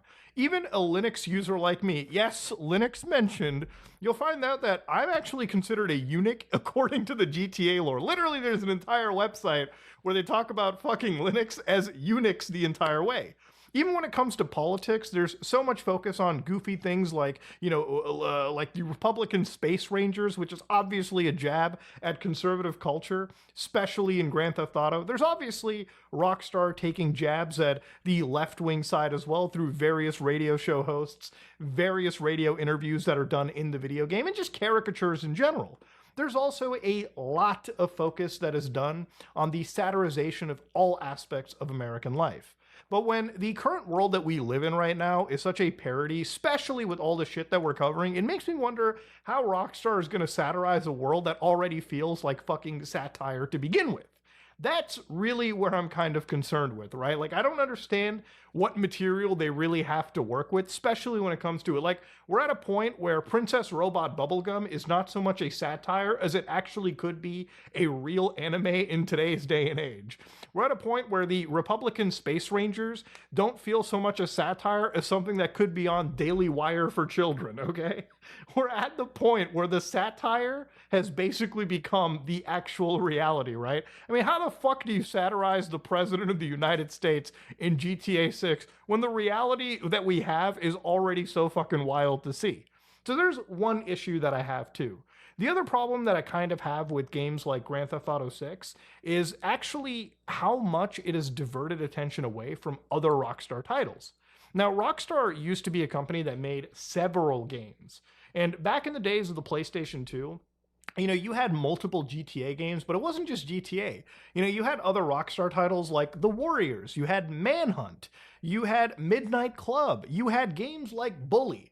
Some games that were much smaller in scope, but it allowed Rockstar to kind of like spread their wings, take what they learned doing by making GTA, and use it to make other titles. And some of these titles would have their gameplay fed somewhat back into Grand Theft Auto. But we don't even get that nowadays, man. You know, it's crazy, right? GTA 5 has been through 3 goddamn presidential cycles. It has been through 3 goddamn gaming console generation cycles, and not so much a single-player DLC has been put out towards it.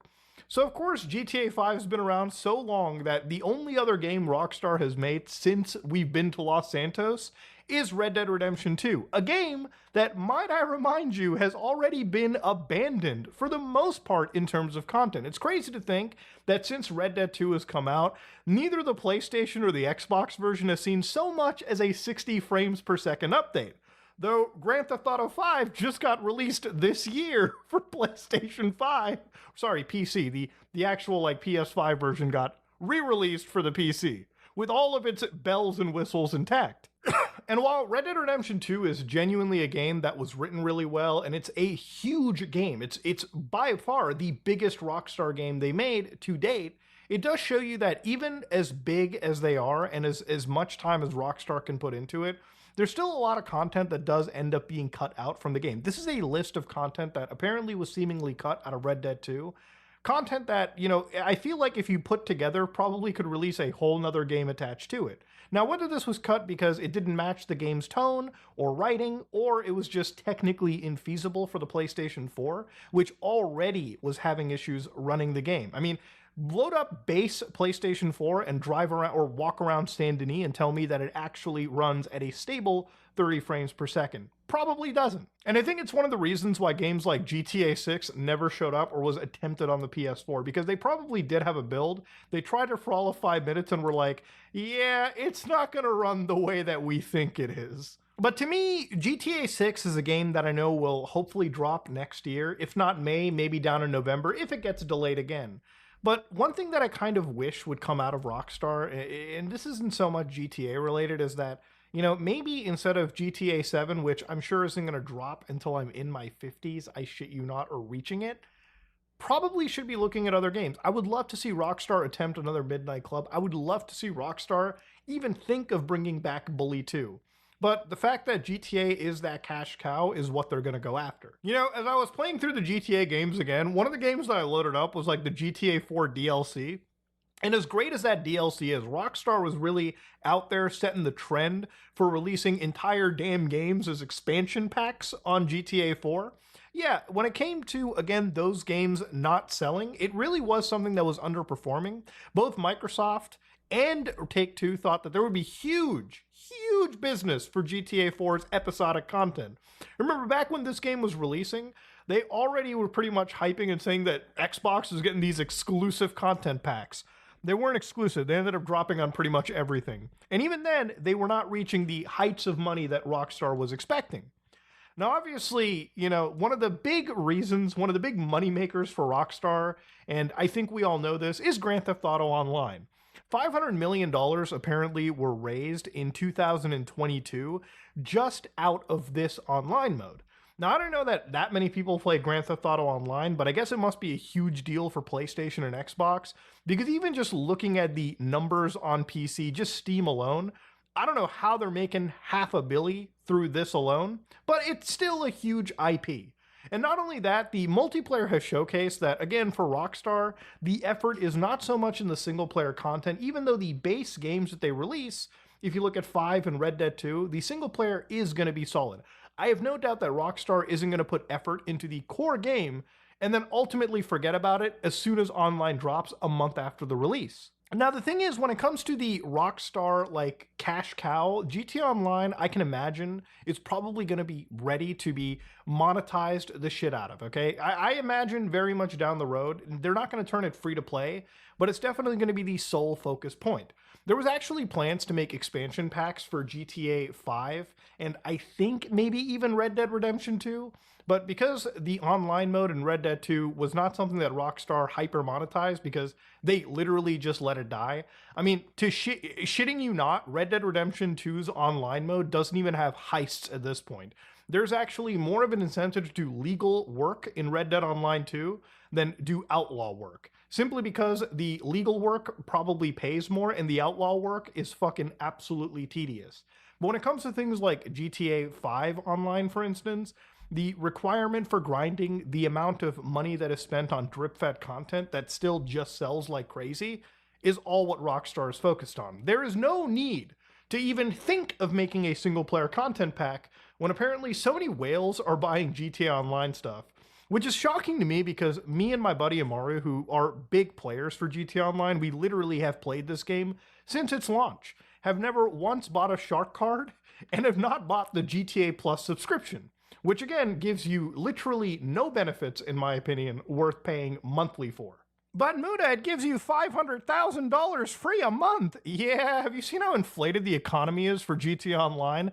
$500,000 a month isn't even gonna get you a fucking bathroom in Los Santos, let alone a vehicle worth driving. You know, I'm pretty sure ammo itself is more expensive somehow in Grand Theft Auto Online than in reality. And here's the thing, I actually kill motherfuckers in GTA Online as opposed to reality. And even when it comes to actual multiplayer that is not in the scope of GTA, Rockstar has 5M under their belt, which apparently has 130,000 people playing this mode throughout all of it. And of course, if you look at the amount of players on GTA 5 that are streaming the game, it's got a pretty healthy community. And a lot of these people don't even play the actual core game itself. They just play a lot of these private servers. Even when it comes to things like the single-player modding communities, which generally at the time when GTA 5 dropped, Rockstar was so hostile towards these communities that really it feels like the GTA modding community didn't really evolve in the single-player world as much as it should have. Now, ultimately, at the end of the day, for me, writing, the focus on online content, are things that have me a little worried for games like Grand Theft Auto 6. Now, I think that obviously, I think Rockstar is going to put their effort towards a real single-player experience, a real good game experience, as all previous GTA games, in my opinion, have been. But I don't know, man. Going in forward, one thing that I've always learned is, given my history with video games, the only game that I think I was ever hyped for that actually matched every single expectation was probably Halo 3. Even though that I'm the most excited I've ever been for a GTA game with 6, I've always just held it with complete bated breath. In 6 months, it's crazy to think that the wait will finally come to an end, and hopefully we'll be having our chance. Do you want to know how game modes are made? Do you want to know how it's possible we got Vampire Survivors and Balatro in League? Are augments coming to Summoner's Rift? Well, all of these are questions which I got to ask the people who make game modes. That's right, just as ARM Mayhem arrived, I got to talk to the devs behind all of League's game modes, including the new maps, and I tried to pray out some interesting answers out of them. Now, in case you missed it, ARM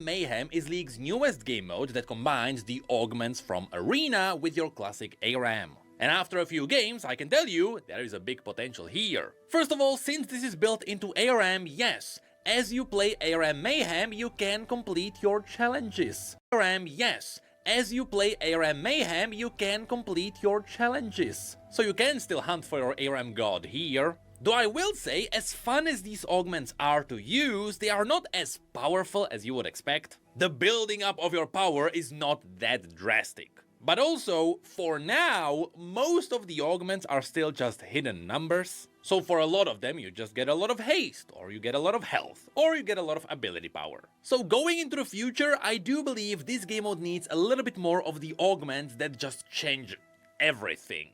But outside of that, this game mode is a pretty cool success in my book. But this is the kind of success that also drives future projects around League of Legends. Which is why, when I got the opportunity to talk to the devs, that's what we talked about. Just what is gonna happen next. Now, anytime I get to do an interview, I kinda hate to do them the classic old way of asking questions and getting answers. You know, as if you were listening to a podcast. Which, ironically, that is how most people will consume this video. But I wanted to turn it a little bit more interesting, so we're gonna mix a classic Necrit video with an interview. With me just hopping in between the questions to talk about what we learned. Hi, my name is Eduardo Wright Cadmus Cortejoso. I am the game modes lead for League of Legends. Generally, I'm responsible for setting the vision and strategy for game modes. I've been working on modes since 2022. Joined kind of a little bit before we greenlit Arena as a first project. So essentially everything from Arena on, I've been kind of driving the strategy for, and work with, you know, just the team on like how to make sure our projects kind of meet our desired vision for what we want League of Legends to become. Hey, I'm Riot Flux. I'm the design lead on the modes team. I joined actually right after Swarm last year. I did some work on Swarm and was like, that was really awesome. It was 2 years ago.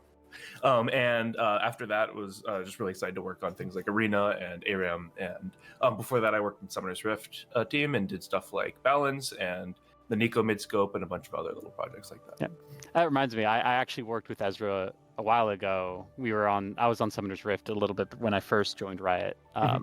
Before I ended up here on modes too. And so, since with these augments, Riot is tackling such a big change on the technical side, that essentially being augmenting champions' abilities live on a game mode that was already there before, I mean, there is a reason why in the past, changing a number on ARAM broke Summoner's Rift. So my first question had to be, how difficult was it to put augments into ARAM? It's a lot easier now. There's still a lot of work, especially to get things like formally up and running, but to get the quick and dirty prototype, just to be like, is this fun? Is this cool? Is this something you want to pursue?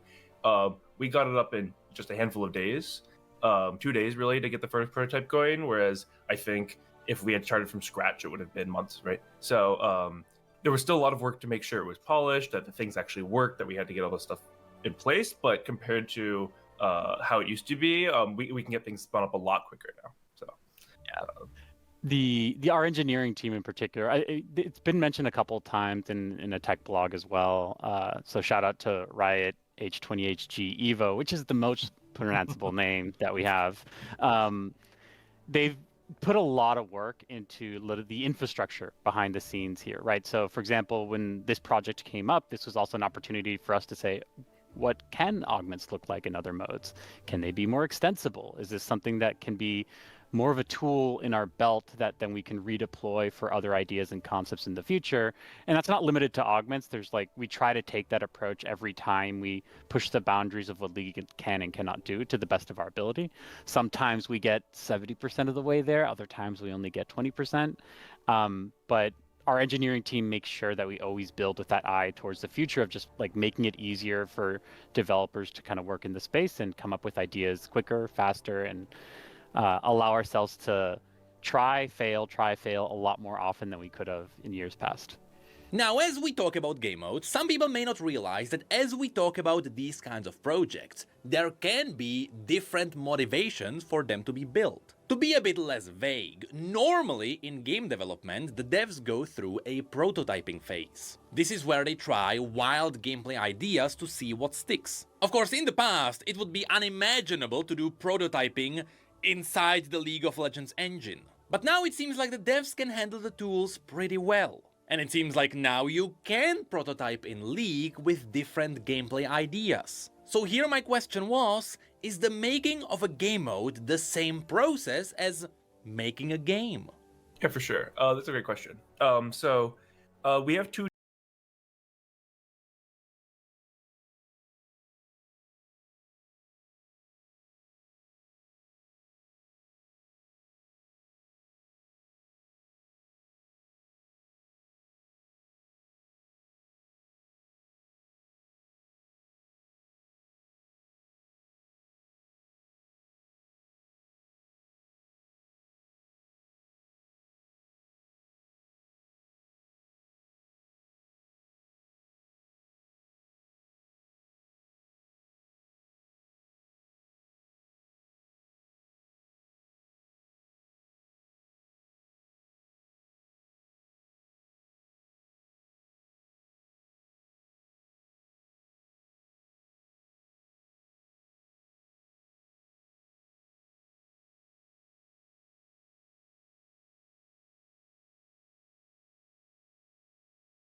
But honestly, life is so different.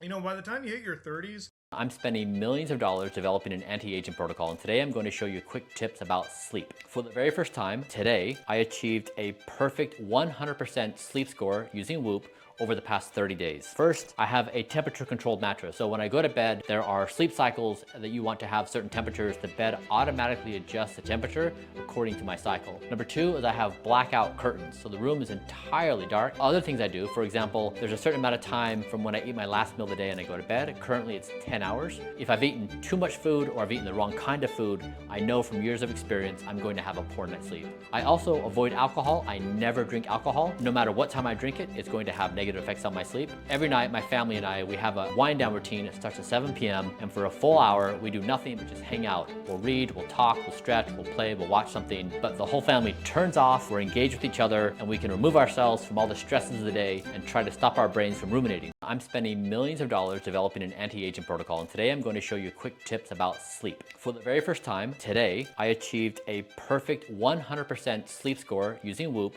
over the past 30 days. First, I have a temperature controlled mattress. So when I go to bed, there are sleep cycles that you want to have certain temperatures. The bed automatically adjusts.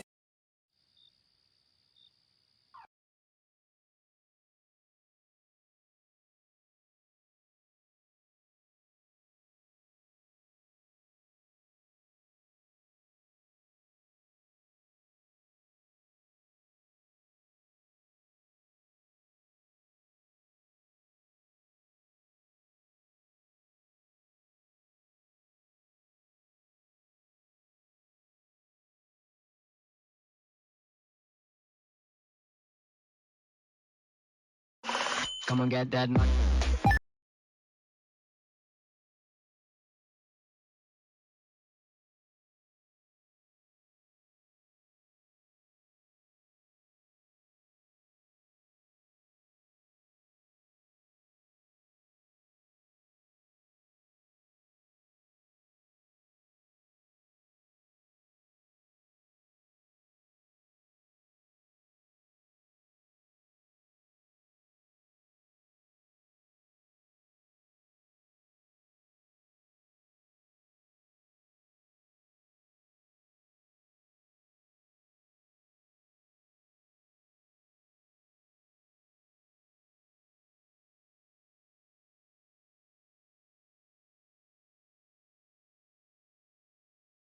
Wojak was never the loud one.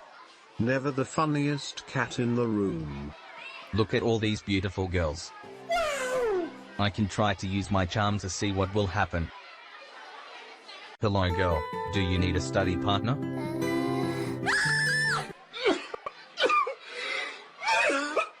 Oi, Wojak, nice bag mate. Borrowed it from the Great Depression times? Don't talk to him, bro. He might cry again.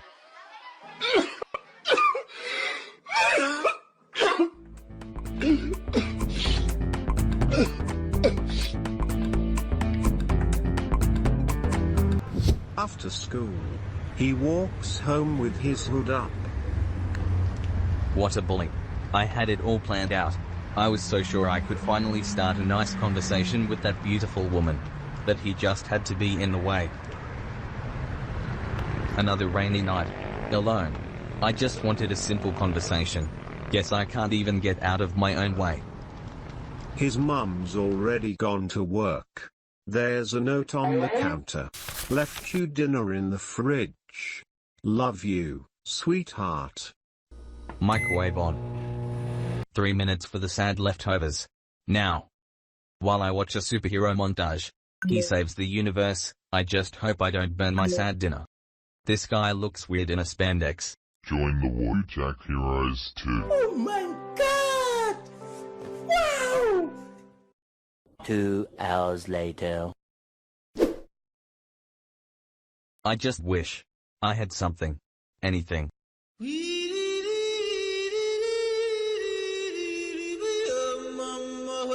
Night shifts. The only job that didn't ask questions.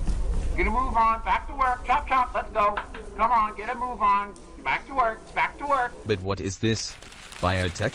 That seems kind of interesting, actually. Wonder what's inside. Bruh, why is it moving?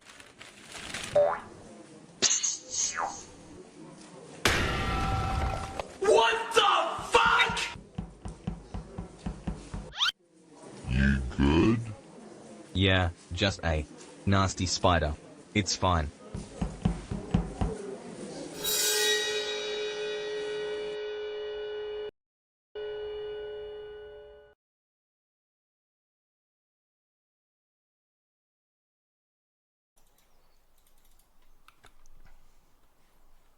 Hopefully you lose some minions.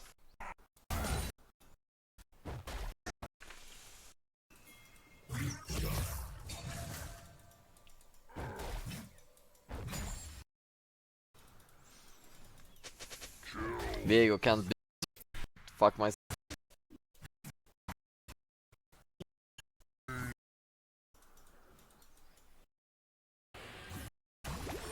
She's not and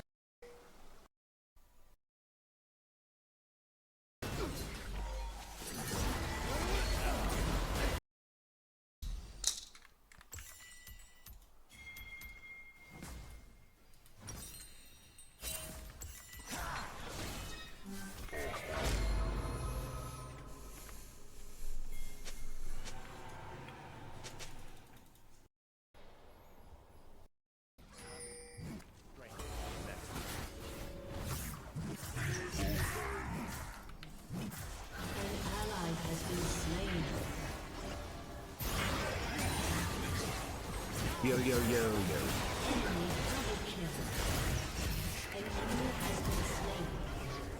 You have slain an enemy.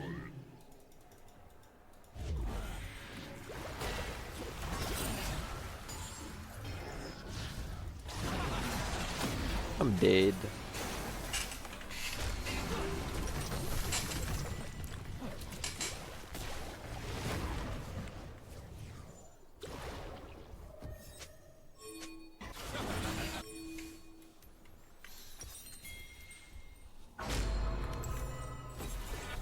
Your turret has been destroyed.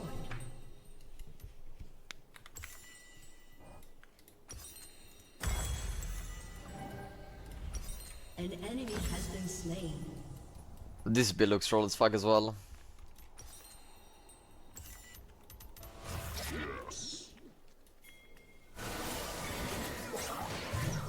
ally has been slain. An enemy has been slain. I brought you the one. Going.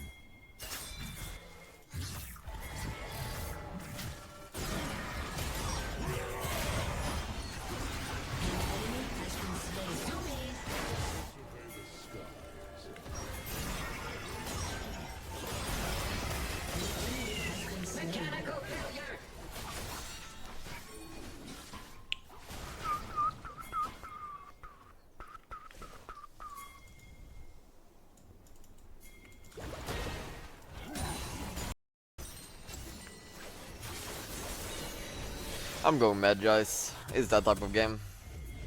Oh. Great minds think alike. You can have the farm.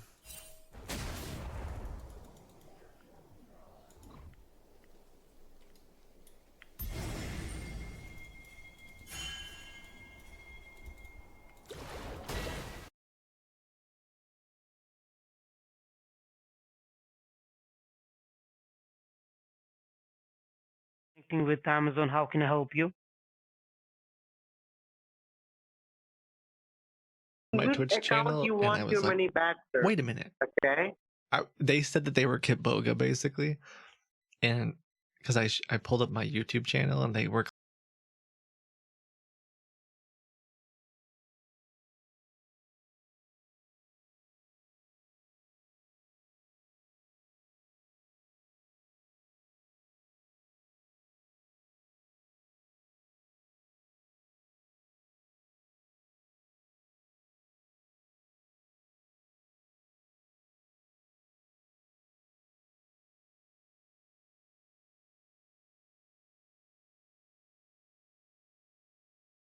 claiming to be Kit Boga. Okay, give me a moment. And then I went to the Twitch stream and was like, "Wait, you're recording me right now?"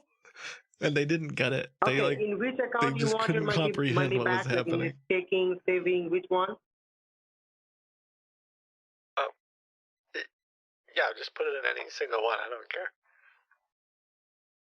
Okay, any single one, right? Mm-hmm. Okay, all right. I'm going to do that, okay? My financial team going to do that. So in the meanwhile, just for a minute, you will see the black screen again, okay? So once you will see the black screen, then do let me know. And do not do anything from your end. Do not shut down the computer because your screen will be back. Just for the security purpose, you will see the black screen. Okay, you got that? I don't understand. I can't see anything. My computer. Okay, it works again. Something's happening. Every once in a while. Sir. This has never happened before. Sir. But once in a while, when Sir. I've been on the phone with you, Sir. my screen will Sir. suddenly disappear, and I won't be able to see Sir. anything on it. It's almost like I'm just like your casual friend here. almost like I'm talking to you. I'm talking to you breaks very every once in a while. nicely. Yeah. And I really, really like to make you my friend, and I would like to talk to you and spend my time with you. But I'm just trying to complete this work very quickly so we can talk. We can start talking again. But this time, let me complete the work. So what I'm going to do, I'm gonna just refund your money, your $300. So in the meanwhile, for the security purpose, you will see the black screen. Well, you will not able to see your screen. That's what I'm saying. Sometimes I see a black screen on my computer. It doesn't make any sense. Like So, I've never. so when you see the black screen, do not be scared about that. Before. I've never had that happen. I understand because you never had a word with the Microsoft technician. You never had a word with the certified technician. You never had this kind of problem. But this kind of such a problem going with you, and you never got the refund, and today you are getting. So just for the banking process, security reason, you are facing this kinds of things. So please listen to me. So now you will see the black screen, so do not be worried about that. Your screen will be back within 2 minutes, okay? You got that? So it happens. Sir, I'm going to start the process of the refund. Once the refund will be done, for 2 minutes sometimes. Okay, just do you have pen and paper with you? I think it's sometimes it happens for even more than 2 minutes. It turns on and off. Sir, do you have a pen and paper with you? Do you have a pen and paper with you?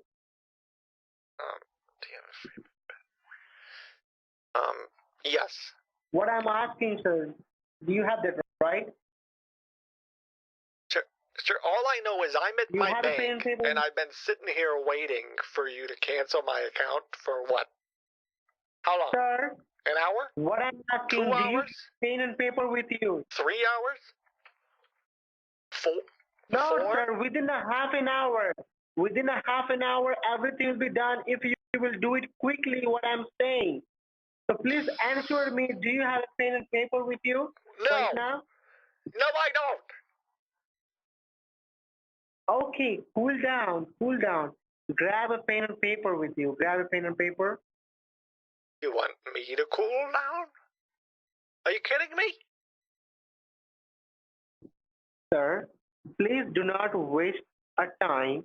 Please I'm not grab wasting a pen my and paper. time. You're wasting my time. I'm starting to get angry.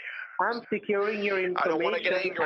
I don't want to get your- angry. When I start to get angry, I get this weird thing where my toes curl up. They get locked in place. My doctor tells me it's some kind of vitamin problem. let But me the problem ask is you when I one thing, eat okay? vitamins, I get a funny taste in my mouth. And I keep feeling like I got to brush my teeth. Okay, wait. And if I brush my teeth too Please often, wait. then I kind of feel, my wife, she calls me a beaver. You know, because I stick my teeth out in a real weird way while I brush my teeth. And it's this long-standing thing when we were kids in high school. Everyone called me the Beaver. Leave it to Beaver. And I don't want to go down that thing. I don't want to go down that path. I hate getting angry. And it's your fault. You know that? I haven't been angry in weeks, months maybe. Sir? I'm watching fishing. Sir? I'm watching fishing. Forget this. We're done. I don't need your help. Just cancel my account. I can't. I need to calm down. I need to calm down. I want to ask you one question. I gotta calm down. Okay? No, I don't want to talk to you anymore. I need to calm down. Just let me... Just cancel my account later, okay? Just let me watch the video.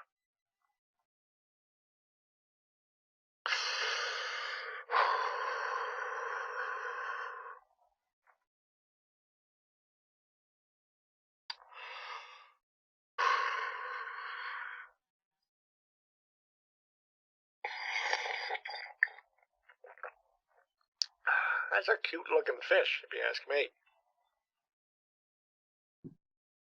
That's a nice looking fish. Tiny though. Okay.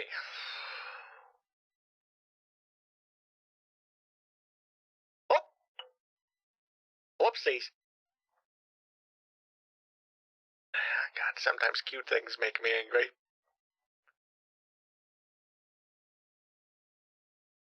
I don't know how much longer I can watch this. Oh, look at that.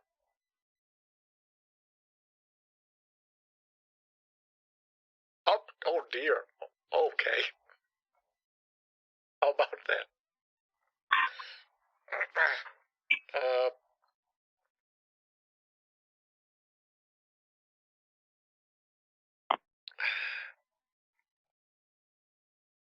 Okay, sir, I'm giving you a time. I'm wasting now my time for you, okay? You just tell me how long time you need. Please tell me. 3 hours? Maybe?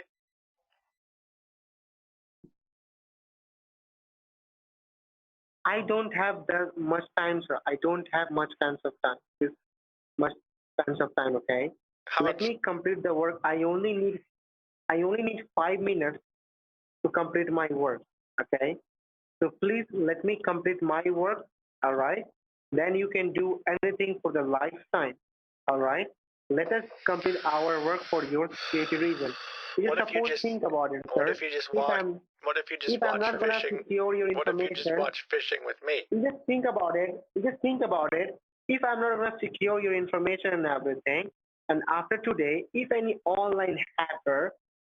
hacker will hack your email by help of your email, they will get access to your banking, then they will just took out all the money from your account. What do you will think about it? What if you just watch with me, though?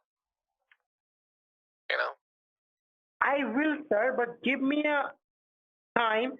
So once we done with that, from the security stuff, the main work, then we're gonna watch together, right? I promise you. But please give me a half an hour to complete this work for your security reasons, so you will not face any problem. Wait. Because so you're saying? I'm sorry, just to be clear, you're saying that after you do the transfer, then you'll watch fishing videos with me. Yes, sir. I promise to you. Well, why don't we just, if Once you this have work is time done, to watch fishing videos, let's just watch one now. Like, just because. Let's be honest. Because I have to give the report. Let's be honest. You're bored. You're bored. Because, I'm bored. Neither one of us want to be doing what you're doing. Like this is probably the most boring thing that we haven't left our house in like months, my wife and I, and this is one of the most boring things I've ever seen. So how about we just watch a little fishing? We relax. We'll talk about fishing together. I have to You know? You'll feel better. Sir, listen to me. I have to give a report. I have to give a report to my department. So please, we will watch the videos for the long time. But first of all, it will not take a long time. Give us a half an hour. Give us half an hour for this work. I'll give you 10 minutes. Okay? And if you can't finish it in 10 minutes, then we're gonna watch a fishing video. You promise? Yes. Okay. Okay, you have 10 minutes. Starting now. And in the meanwhile, listen to me very carefully. Good luck, In son. the meanwhile, I hope it works. once we're going to transfer the fund into your account, you will see the black screen. Okay? So please leave your control. Do not do anything. Don't worry, I'll let you know if I see the black screen. I'll let you know. Because, that keeps happening every once in a while.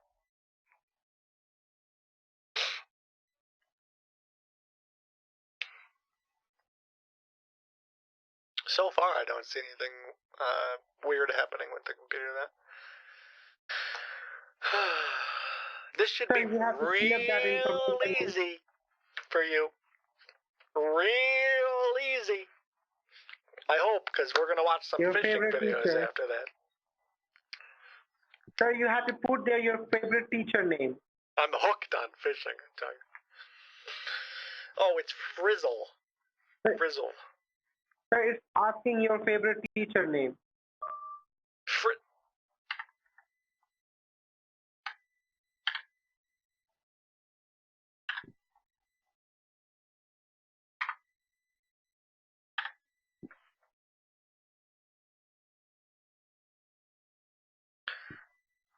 Okay, done. Have you ever been fishing before, son? Now. You ever been fishing? So now we're gonna start the process. Okay. So in the meanwhile, you will see the black screen. No, so once I don't you will see the my black screen's screen, still working, actually. The screen's not black, so far so good. Everything's in good shape. So. Oh my!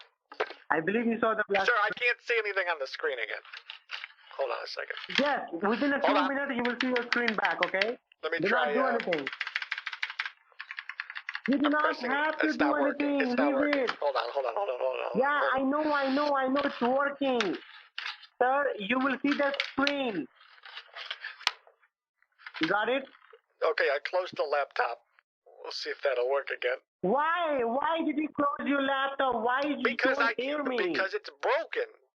You told me to tell you if the screen isn't working. It was not broken. How many times I have to tell you? Hold on. Let me see if this will work. Let me start it back up again.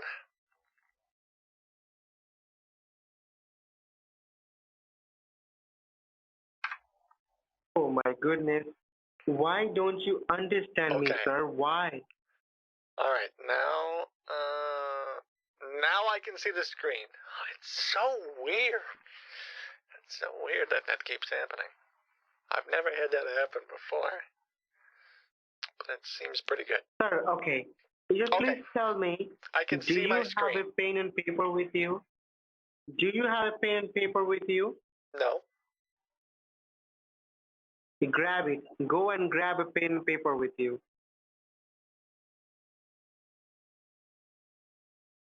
It's required. Go and grab a pen and paper with you. Why?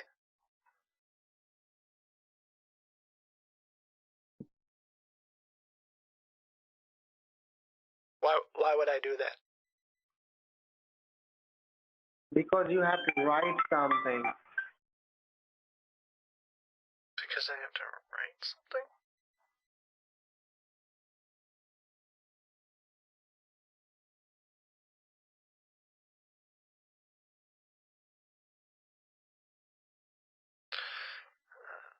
Go ahead. You tell me whatever you want, and I'll just write it with lipstick.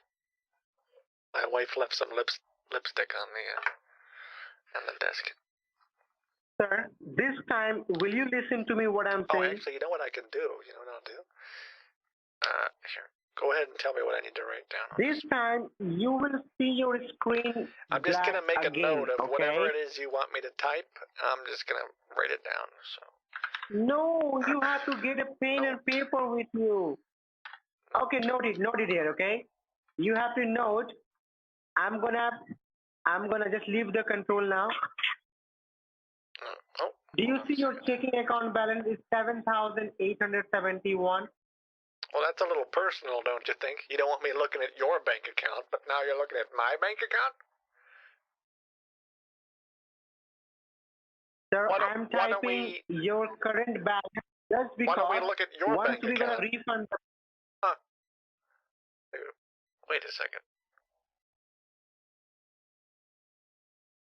Sir, I'm gonna hang up this call. My financial head will give you a call back right now from the different line, okay? Why? What's wrong?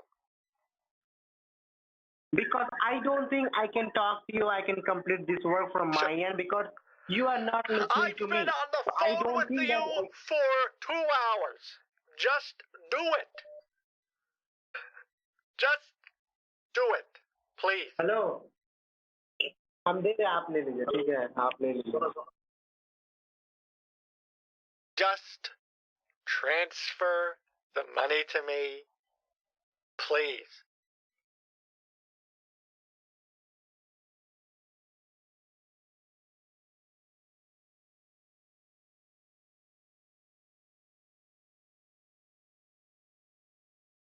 I gave you 10 minutes. It's already been, let's see, 5, I think.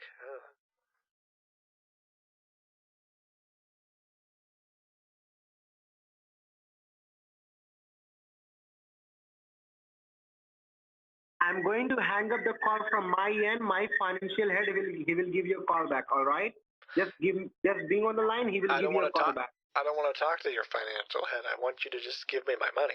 I don't want to talk to you now, okay? I don't want to talk to you because you are not listening to me. That is the problem. So please, I'm hanging up the call. He will give you a call back. So you're just wasting my time then. That's it? You're not going to give me my money back? Okay, fine. All right, fine. I want...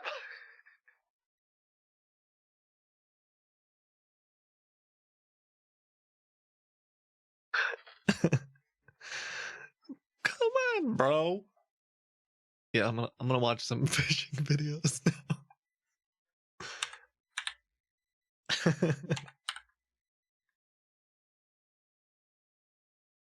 See what he does. Seems like he was just talking to his boss or someone.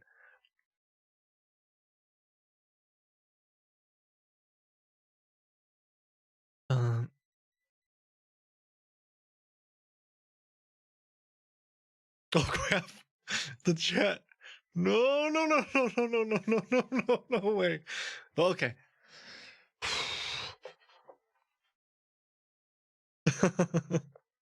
You guys immediately would have given it away. I can't. Oh wait, who's this? Oh,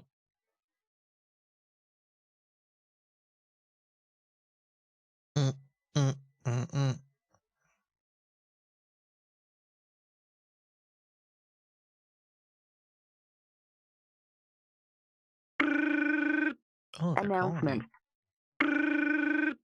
Announcement. Hello? Yeah, hello? Yes, hello. Hello, sir. My name is John. Your call get transferred to me. How are you doing today? Who are you? Sorry, I'm just watching some fishing right now. My name is John, and I'm the billing manager. I'm the person who sent you the money, the refund your payment, the $299. Uh-huh. Okay. So, are you the main owner of the computer, right? Yes, I am. Okay, so it's going to take like 5 minutes. Who are you? It's going to take like 5 minutes. They locked the controls, so I cut the network to send you the money, the $299. And when I transfer the funds, that time you can see the screen is going to black. You guys are all... So when you can see the black screen, please let me know. Yeah, that's been the problem. Is I keep having my screen doesn't work. It's kind of a exactly localized. It's the first time it's happened today. This is the first time. I've never had my screen act like that before, so I think it's just some kind of weird bug, like a weird weird problem. So you work with that other guy then? You work with,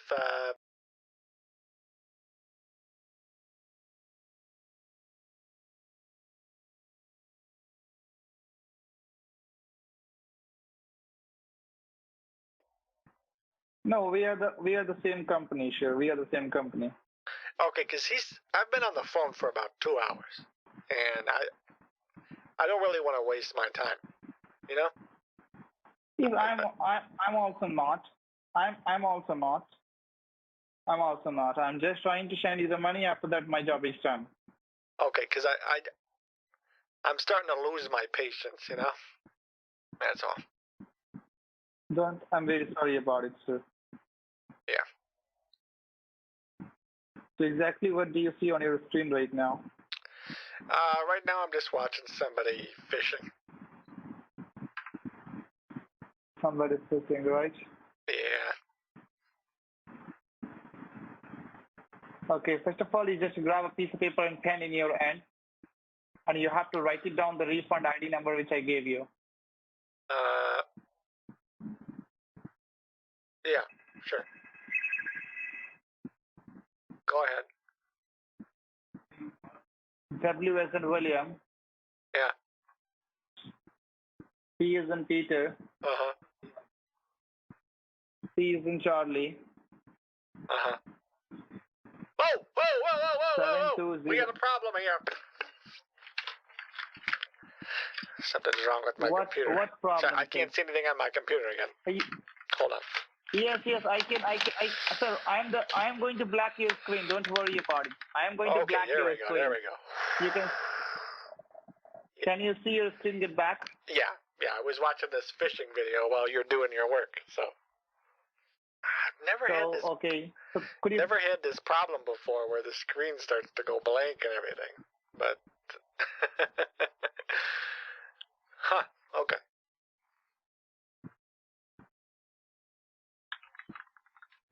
Exactly what do you see? The video closed for some reason. Just hold the line. Please leave the control. Do not touch your computer, sir. Leave the control, please. Okay. Hold on 1 second. I'm getting a phone call. You do your thing. Hello?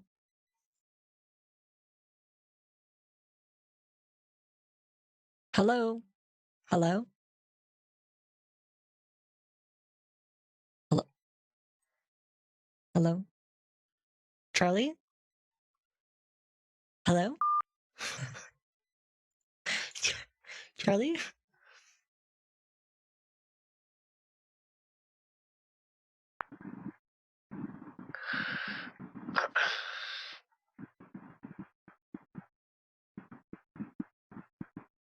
Hello? Yeah. Hi. Okay. Now just wait, sir. Are you ready to write down that ID number which I gave you? Are you writing down that ID? We're starting with the W. Yeah, it was www.anydesk.com. No. I'm talking about the refund ID number. You have to write it down a piece of paper. And you want the money back on your checking or the saving. Which one? You have to tell me first. Here, let me, for some reason my mouse isn't working. Yes, you can just take back the control. Now just wait. Now you can do it. Okay, yeah, because I gotta. Which account you want? Go ahead and give me the. Go ahead and tell me money back? what the ID is. Go ahead and tell me what the. I will tell you the ID. First of all, you have to tell me which account you want your money back. Probably the checking account, unless you want to do. I can put it towards my loan or something. I don't think you can, though. I'd probably just put it in a checking account. That's fine. Okay, now leave the control. Leave the control, please. Okay. I said leave the control, sir. I did. I left the control. Just waiting for you. Okay, now give me 2 minutes. Give me 2 minutes. I'll do you one better. I'll give you 1 minute. Okay? Okay, now you write it. You want the money back on your checking, right? No, I don't. You know what? Come to think of it, I don't even want the money back. Are you kidding me? I've been on the phone for 2 hours. Just give me the money. Why do you keep asking me over and over again? Which account you want the money? The saving or the checking? I don't care. Either one. Okay, I'm put the money. I'm going to send you the money. You know what you should do is just buy me a new laptop. Because ever since I've been on the phone with you, it keeps breaking.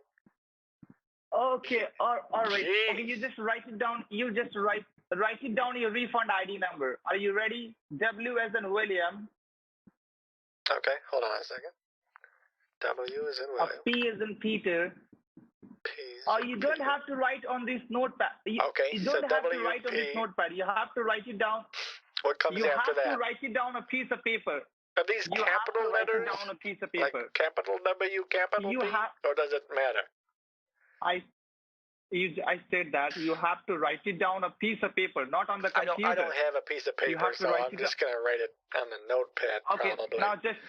The reason he wants me to write it on a piece of paper is because he doesn't want me to see that he's editing the HTML of my bank account right now. Right now you are talking to me. Is this your cell phone or landline? Yes, it's... Is this your cell phone or landline, sir? Right, yeah. This is the cell phone? Right, yep. Okay, now leave the control. I said leave the control. You don't have to touch your computer. You have to check your phone. You are going to receive a text message on your cell phone. Yep. Please leave the control. Do not touch it. You only told me WP. You didn't tell me the rest. You just leave it, sir. I give you all the details. You just check your cell phone. We are going to send you the security code on your cell phone. So please check your cell phone. Huh? Oh, okay. Hold on. Let me look at my... Check your phone.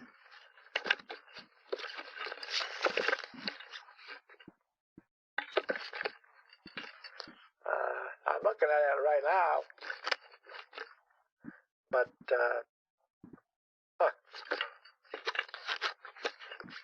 Are you receiving any codes, sir?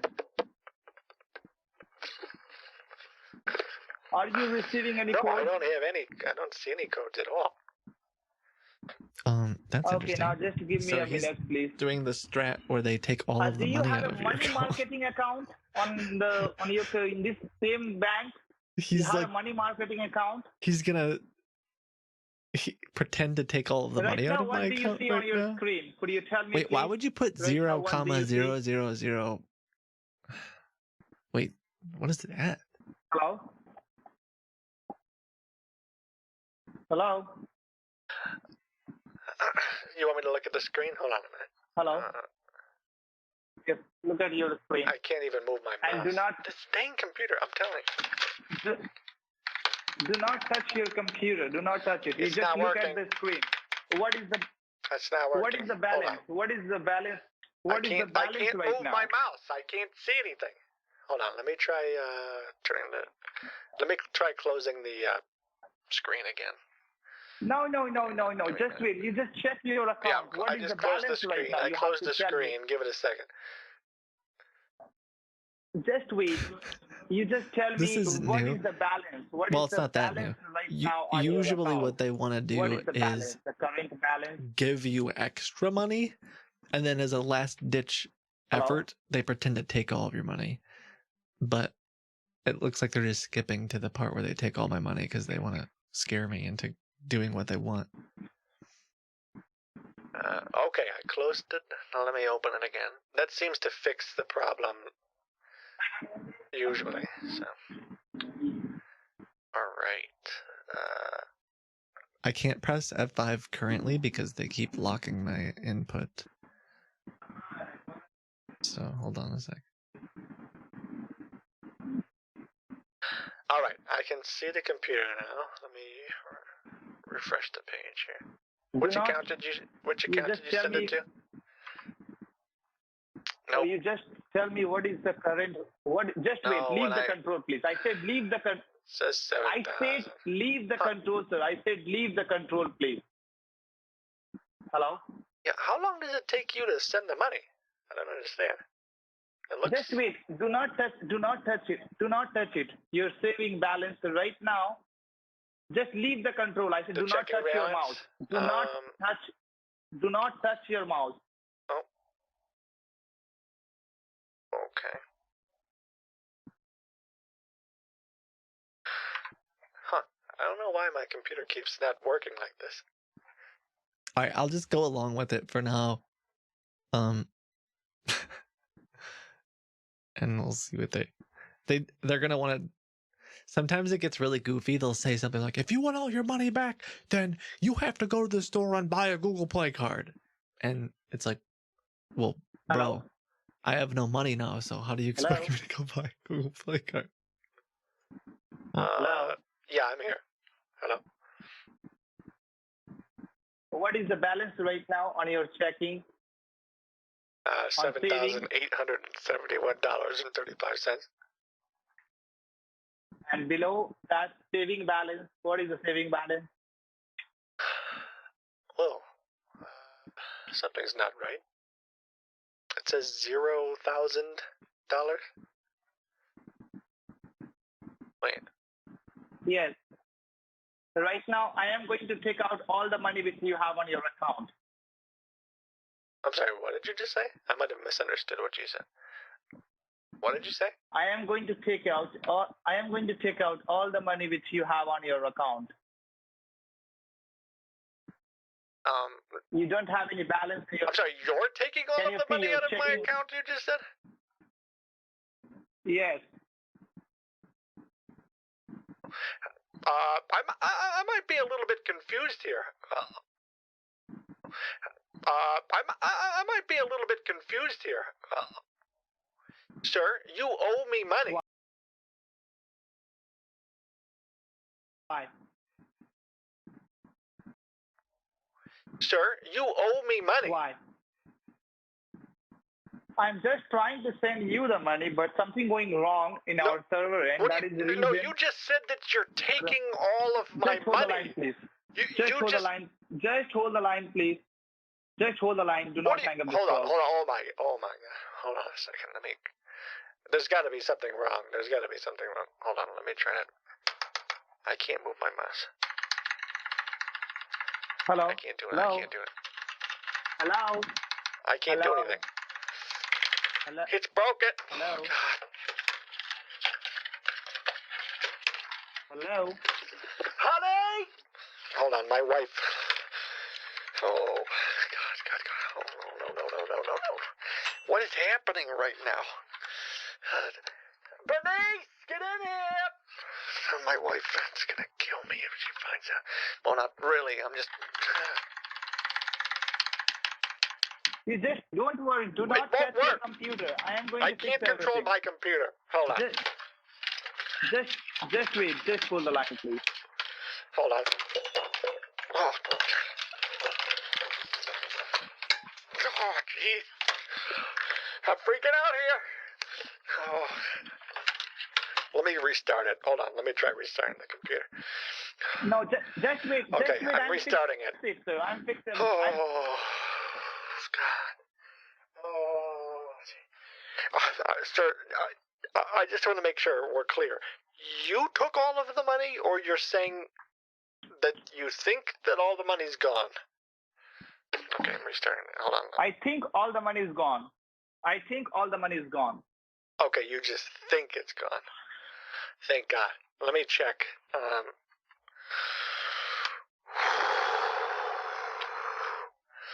Why do you think it's all gone? What happened? I want to talk to your wife right now. Okay, hold on. She's not answering me. Sir, hello? She's not answering me. Hold on. Hello? Bernice! Honey! Please come in here. I don't care if Murder, She Wrote is on right now. There's a problem with our bank. Hold on. You know what? I'm back on here and it looks fine. Do not touch your mouse, Yeah, sir. Please do not touch your mouse. Yeah, Please. yeah. I think it's okay. Huh.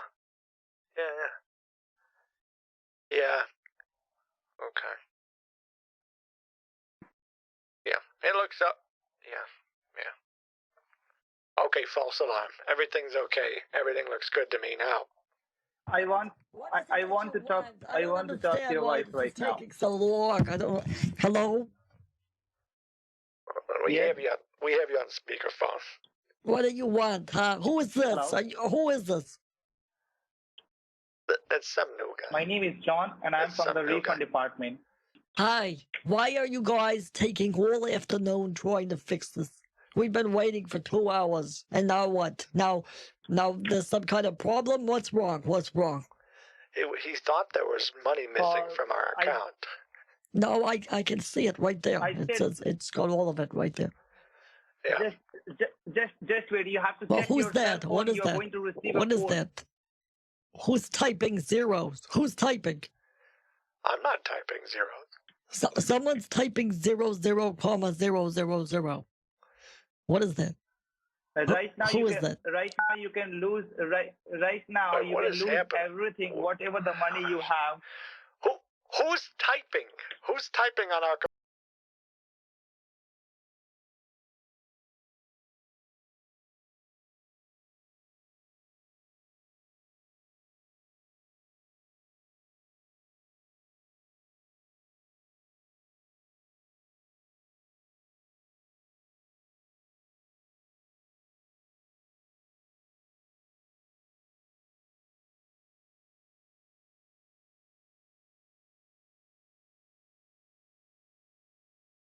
Computer.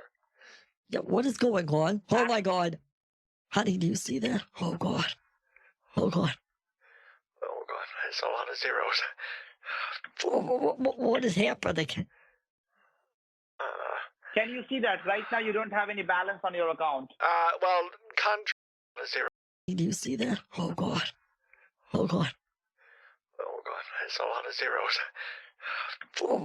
What is happening? Can you see that right now you don't have any balance on your account? Well, contrary, we do have $949 in our money market account. Oh my God. Only 900. You can lose everything. Oh God, at least they left 900. What happened? I don't understand. Just wait, I'm going to check out. Just What? go the line Okay, and do not you gotta touch it. refresh Just the find out page. like what's going wrong. Yeah, go into the transaction. wait. Click Do view not- transactions. Click view transactions. Click view transaction. Click on view transaction. Just click it. Click on view transactions. You are going to touch your computer. Click on You view can, if you Click are going on to view touch your computer, transactions. I'm telling you. I can't. Transactions. I'm You can trying, lose but Click I view can't move the mouse. transaction. I can't Click move. on view transaction. Just click it. Click on view The transaction. mouse. Click on view I'm transaction. trying. Click on view transactions. I'm telling click you. it. You click it. I can't. Can someone please click on view transactions, please? This is freaking you me can out lose right now. everything. Do not touch your computer. Oh, You can lose God. everything. Oh God. Oh God. Oh. Oh. Oh. Oh no. Sir, what have you done right now? I don't understand. Oh.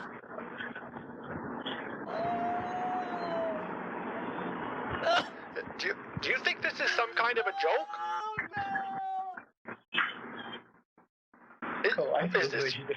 Is this funny to you?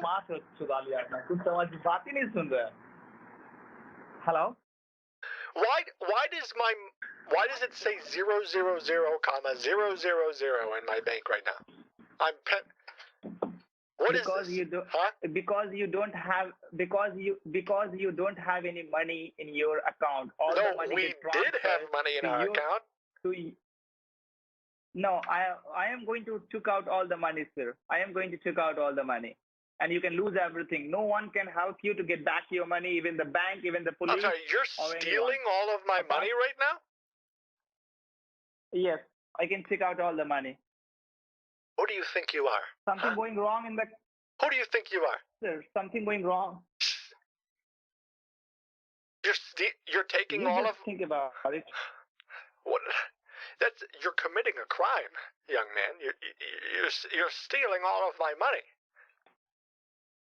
I am going to put back all the money as you can see before, but you have to pay for that. You pay for that, like you just make a payment $3,000, but I'm going to put back all the money as you can see before. You're holding I me want only $3,000 from you. Sir, son, listen to me. Son, you can't be that old. What are you, 17 years old? 16 years old? You're committing a felony right now. You could go to jail. I want to talk to your wife. I want to talk to your wife right now. Hold on. Bernice. She's crying in the other room. What is wrong with you? You took all of us. For this call. I will make you understand everything. Trust me, sir. I am going to put back all the money. Don't worry. Trust me. I am going to put it back all the money as you can see before. Please trust me.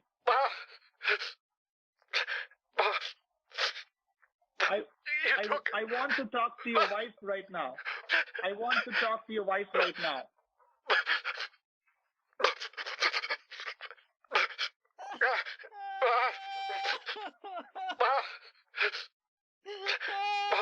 Sir, please don't cry, sir.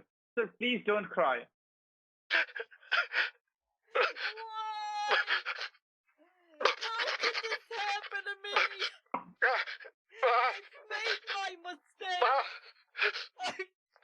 I made my mistake.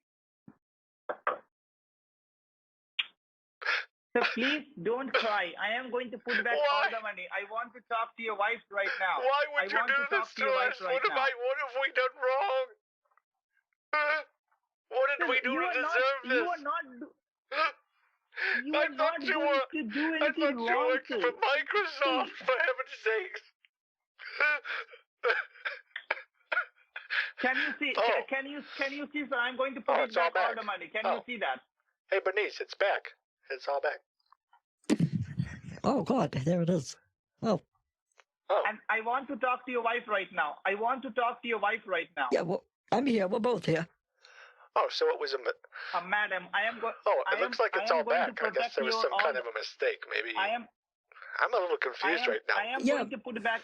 I'm sorry. Listen to me, please. I think that my husband and I might have misunderstood what was happening. Were you saying that you stole all of our money, or were you saying, like, is this just like a joke or something? Yeah, I don't understand. No, it's not any kind of joke. Is this one of those prank? Is this one of those prank videos? My grandson always watches those on the internet. No, it's not anything. Sir, if you want to save your money, if you want to save your all money, you can just send me back $3,000. Then I am going to put back all the money as you can see before. No, otherwise, all the money is already on our account. I can see it all. It's right there.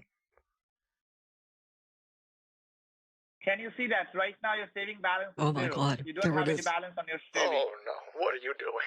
Stop it! Quit playing games with my heart. Quit playing games. You understand? You're gonna give my husband a heart attack. Why are you doing this? Huh? Why are you doing this?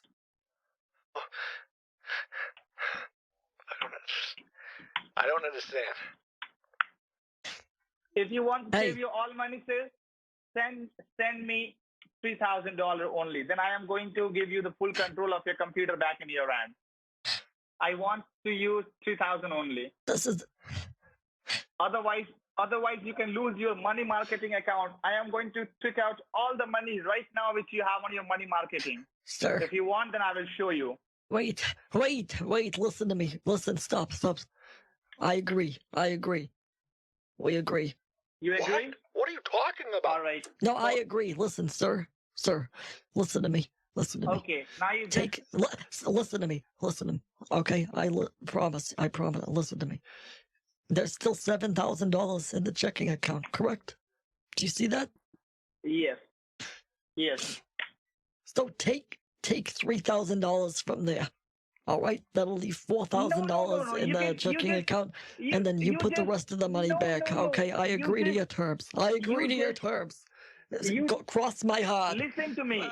Pinky swear. Pinky swear. You take $3,000 from my checking account. Leave $4,000 in the checking account and put all the money back. Okay. Put it. We agree.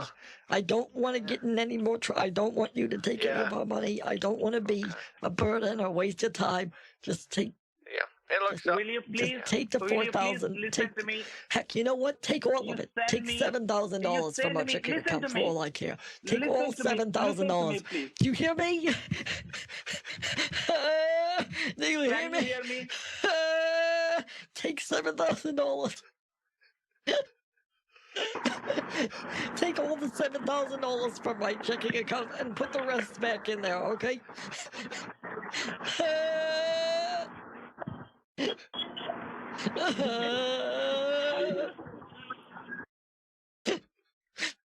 Okay. You did it. Okay. Take now you please all right. listen to me. Now put the money back. Put the money back. Put the money back. Listen to me 1 minute. Listen to me 1 minute. Put the money back. First of all, you just send me $3,000. Put the money back. Send me $3,000.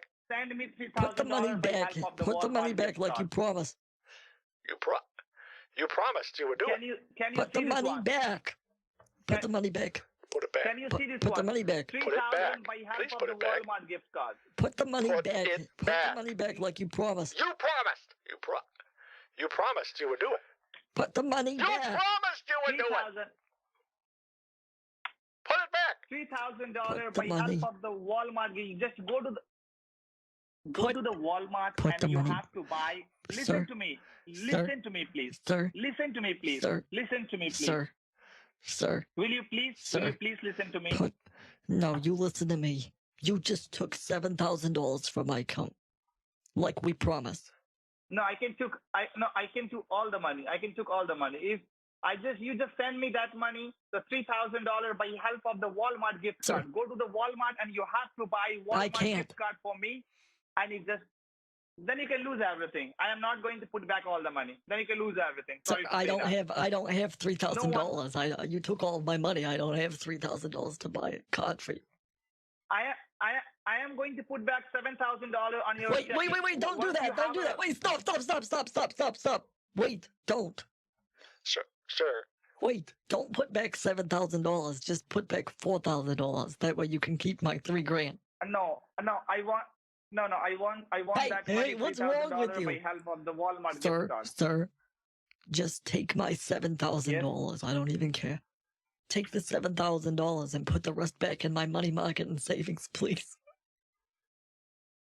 This is completely illogical. I want that money. I want that money only by help of the Walmart gift card. If you are not buying the Walmart gift card, then you can lose your money marketing account. Take $7,000 from my checking account and go buy all of the Walmart gift cards you want. You can buy as many Walmart gift cards as you want. Take $7,000 from my checking account, but give me the back. Give me back my money market, please. You can do it. You can do it. You have to go to the Walmart. I'm 77 years old. I'm 77 years old. I don't care about it. it. Sir, I'm offering you more than $3,000. I'm saying you can have $7,000. I already have $100,000 which you have on your money marketing account. If you are not going to send me $3,000, all right. So please go to the Walmart and you have to buy. You have to buy Walmart gift card for $3,000. Each card for $500. Each card for $500. Sir, if you already have if you already have over $100,000 of my money, why don't you just go buy?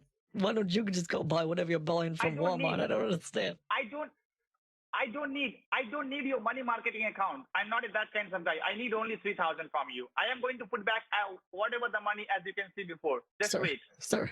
Can you see that? I'm going to put back all the money. Can you see that? I'm putting back all the money. Let's be rational people. So you have Thank you. You have to trust me. Hey, listen, talk to my husband. Talk to my husband. Let me explain something. Okay. Listen to me. I understand you don't work for Microsoft. I get it. All right, we got caught up with the wrong person. You're a criminal. That's fine. But listen to me. I know you're still a good, decent person. Okay? So listen. Now you listen to me. Now you listen to me. You can What take do you all want? of the If you money want- from my account, right? You can take all the money, correct? Yes. Yes. Why don't you just take $20,000 from our account right now and leave the rest? Right now, Take because 20,000. you just listen. Take You 20. just listen to Do you me. hear No. me? Take $20,000 from the money market and keep it. Please You leave have us alone. Please you just have to leave us send me that alone. For the love of God. You just no. Please. You just go to the Walmart and you have to buy the Walmart gift card. Otherwise, I can took out all the money. No, I can took sir. all the money. You can. We can't. We can't go to Walmart. I told you 2 hours ago we don't even have a car. We lost our car. You can. I told you. You can just book a cab. You just book a cab. I can't. I don't care about it. Sir, why do Then you can need a use Walmart? everything. Right now? Because I need the Walmart gift card because Then buy it with something like going wrong $20,000 now, I'm offering you. We're 78 years old. What do you want from us? Withdraw the cash. Go to the bank, withdraw the $20,000 cash. Then I can leave everything. You already took it from us. Just take it again. Take the $20,000. What are you, a fool? This is the most straightforward if you thing. are not, What sir, are you? What are you doing right now, sir? If you are, what is this? A game to you? If you are not, is this fun? Is this some kind of a joke? No, this is I'm not offering fun. you This is not fun. $20,000 to leave me alone. I am offering you, if you want to save all money, send me only 3,000. This is a good deal for you. I don't need 20,000. I need only 3,000 for Walmart gift card. Okay, then take $3,000 from my account right now. I need the card. I need the gift card. Walmart So go buy. gift card. What is there? Apart from that, nothing. Is there no Walmart near you? No. Why not? You can buy 2 or 3 different kinds of cards. Listen I to will me. give you the name. Here. Do you have any Best Buy? Let me Do you use have my a mouse. Best Buy? Let me use my mouse. Let me show you something. Let me. No, I Sir. I am not going to give you the I'll full help control. you. I'm not I will going to give give you you the the money. control. Click on here. How? Click on. Go to my bank. Click on make a transfer, please. Click at the top. Or that. That's fine. Click on add external account on the left side. Type in your account and transfer as much money you want right now. Just leave us. Please But leave it's going to take it's going to take 2 or 3 business days. Sir, it's going to take 2 or 3 take business days. Take $20,000 from me, please. I can't go to Walmart. I'm telling you right now, we can't go. Going to. You don't understand, sir. We're on lockdown here. I know that. I can't go. Just type in your account. Take the $20,000 and please leave us alone. Please. No, sir. I am not going to take the money to online. You have to go to the Walmart. Either you have to go to the bank and withdraw the $20,000 cash, and you just make a transfer, make a physical wire. You have 2 options. That's what I'm trying to do. I'm trying to wire the Walmart, account. Either bank. Well, give me your bank information and I'll wire it to you. Okay, just hold the line. Just hold the line. Fine. Do not touch it. Do not touch your So computer. I think, even though this seems a little ridiculous to us, I think the premise here is, they're just trying to scare someone, right? Like, I've said before that my grandparents had Alzheimer's, and when they see 0 in their account, you might just get scared. Like, we all know it's fake. It's a fake bank account. So it's just funny to us, but it might not seem as irrational and ridiculous if you didn't know what was happening, right? Hello? I'm here. Yeah. Hello? I'm here. Okay. Sir, I don't have a wire transfer facilities. So you just tell me, do you have any grocery store, All I need is a routing and checking number, and I can transfer $20,000 to you. Sir, I don't have that kind of information right now. You just tell me, do you have any grocery store nearby your place? What do you want then? What do you want from me? Do you have any grocery? Do you understand what you're asking right now, son?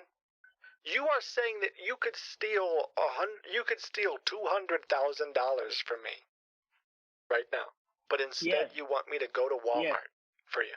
Or you want me to risk my life? You want me to risk my life and others to go to Walmart for what? Okay, you don't go to the Walmart. You just tell me, do you have any grocery store nearby your place? Any grocery, just like CVS, Rite Aid, Kroger, I don't get Publix, any store. What do you want? What do you want? You don't want money? What is it that you want? No, I don't understand. Who are you? Who are you? Who put you up to this? I want the money. Listen to me. How did you get my number? Now I'm going to take. Who put you up to this? Now I'm going to take your money. I am going to take your money marketing account right now. Is that okay for you? I don't understand. You just said a minute ago that you don't want it. You only want Walmart. You just send me the money by help of any gift card. The Google Play, Best Buy, Target gift card, Walmart gift card, either Messi gift card, any gift card. And what happens then? What? You leave me alone? When you have a gift card, we need that gift card number. Then we are going to receive the money then and there. So you just tell me, do you have any grocery store nearby your place? Any grocery store? Yes. How far it? 40 minutes.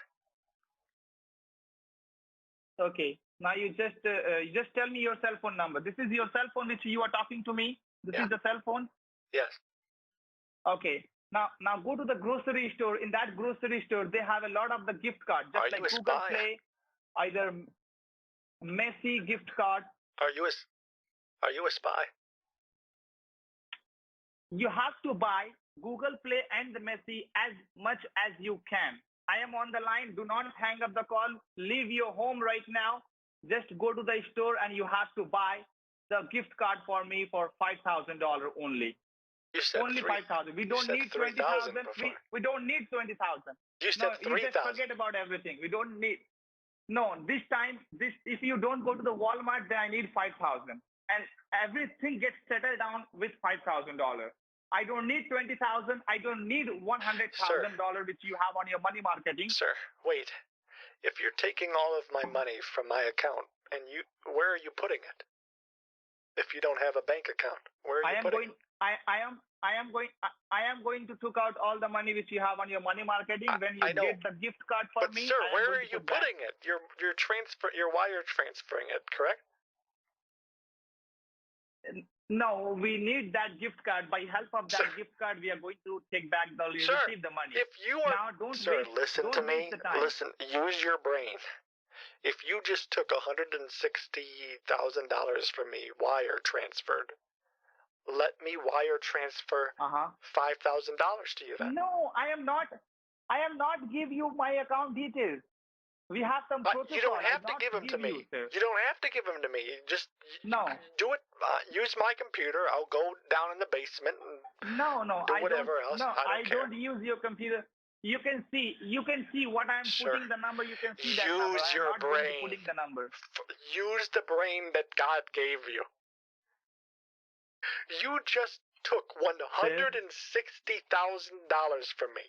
So give me 130 back. Give me 100 and you know what? Give me 100 back. Keep 60 grand. How about that? Huh? Will that make you leave me alone? I am not. Why? I am not. If you are not, why not? You have to send the money. $60,000 is way more than 3. What's so important about the dang Google Play card that you don't want $60,000, huh? I don't need that. I need only the gift card. I don't need the cash. I don't need the wire transfer. Why? I need the gift card. Why? Because I need it. I'm not going to tell you that kind of thing. If you want to save you all money, otherwise I'm going to transfer all the money. I already transferred the money, the money marketing money. What are you going to do with it? What are you going to do with that money then? What are you going to do with the $160,000? Are you going to buy a Google gift card? Yes, I can do anything. I can do anything. That's not your business. I can do anything. If you want to get back all the money marketing money, then go to the grocery store and you have to buy the gift card for me, the $5,000 or any gift card, Google Play, Messi, Walmart, whatever you want. Apparently, you're not capable of doing anything because you won't just buy a Google Play card with my money. No, I can use your money anywhere, but I'm not that kind of a guy. I don't need your $20,000 or $30,000. I need only $5,000. That's it. So then only take 5,000. Don't take 160. No. I am not take that money to online. If Sure. you are not going to send the money by help of the gift card, then I can take all the money which you have on your account. That Sure. is the process. That is the rules, sir. Sure. The rules? You're a criminal. You No. You're a you just- thief. There's no rules. You just tell me you have to go to the Walmart or grocery store or not. You just tell me yes or no. Go to Amazon.com and buy a Google Play gift card with my money. I don't care. No, they not give you that amount at a time. They not give you that amount at a time. The Amazon give you only $100 or $200. Fine. Not more than I'll that. go to the store. I'll do whatever you want. Fine. I'm on the line. When you How do I know? when How you, do I know I listen to can me, do trust not you? hang- How do I know I can trust you? I am on the line. I am on the line. I am not going to hang up the call. How You have do to I trust me. know? I am on the line. How do I know I can trust you? Okay, will you please listen to me 2 minutes? I will explain you. Listen to me 2 minutes. Shall I understand. You're a criminal, and Okay, you now want a you just Google Play gift now card, you just and listen. clearly you're not thinking irrationally, so logic doesn't apply. I get it. That's fine. I will go get you the $5,000. That's fine.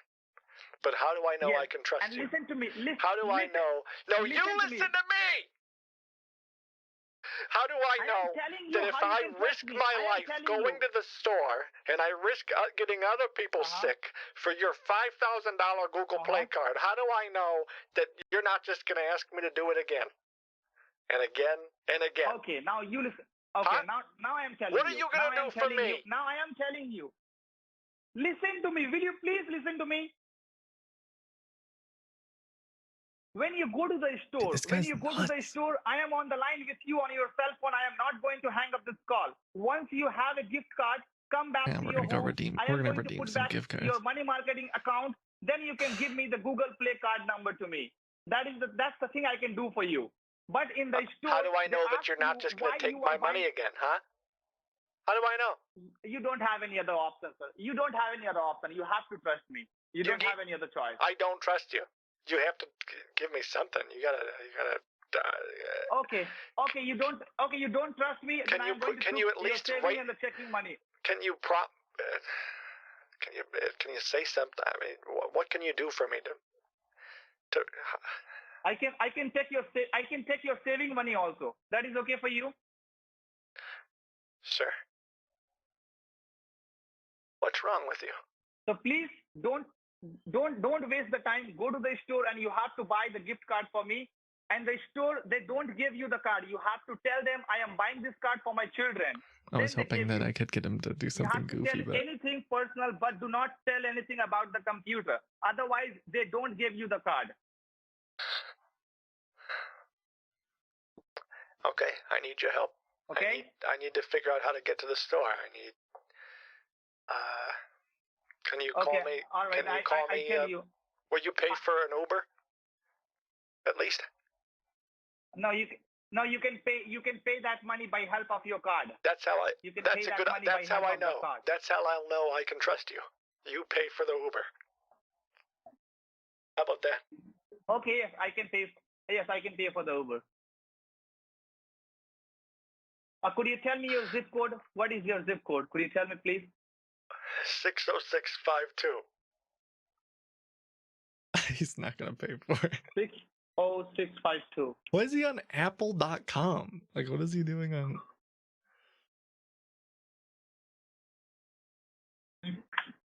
All right, I'm gonna have him send an Uber to my house. I'm just kidding.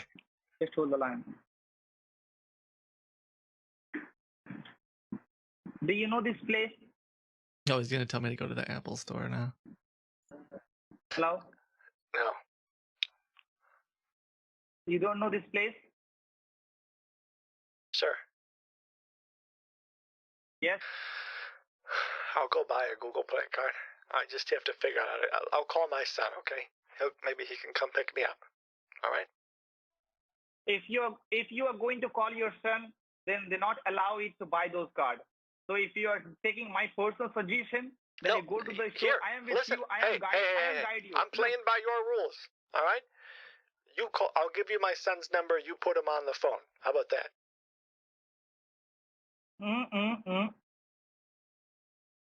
How about that? No, it's not like that. I am with you. I am with you. Right, I am with you. Do not hang up the call. You go to the store. I am telling you how you can buy the card. Don't call anyone. You don't have to call anyone, even your son. How am I going to get there? Are you going to call a cab? An Uber? Yes, you can call the cab. I've never done that before. Once you get the cab. Okay, I am going to book a cab for you. Cab is Uber. Can you do me a favor? How about this? What? Why can't my son bring me? I'll give you the money. Who cares?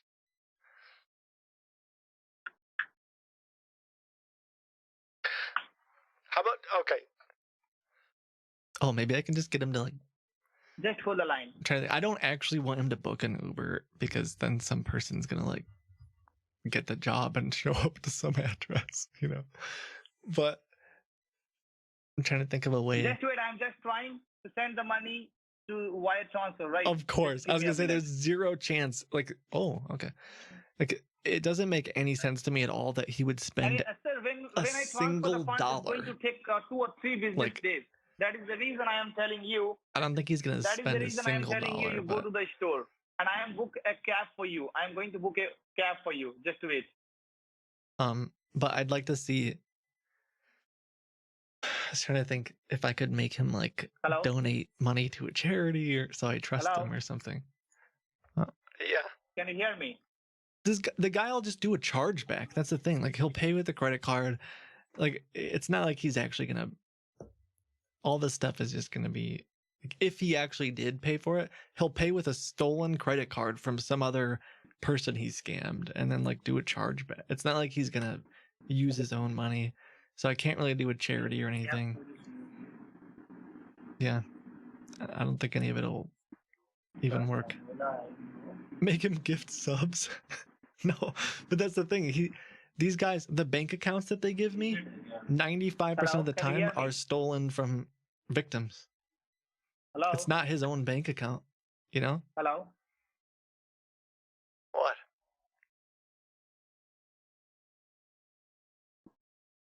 What?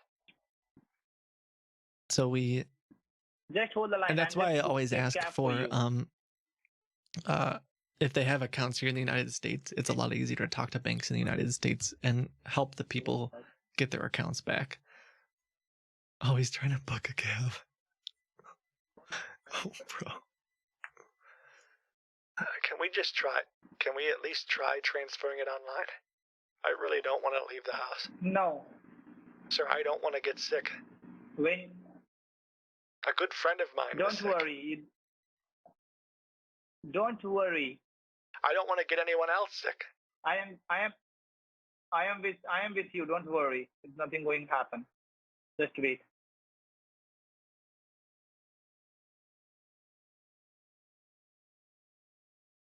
Trying to think of what to do. He's trying to go to some. But the ad is. Can you see this number? Hello? Okay. What about it?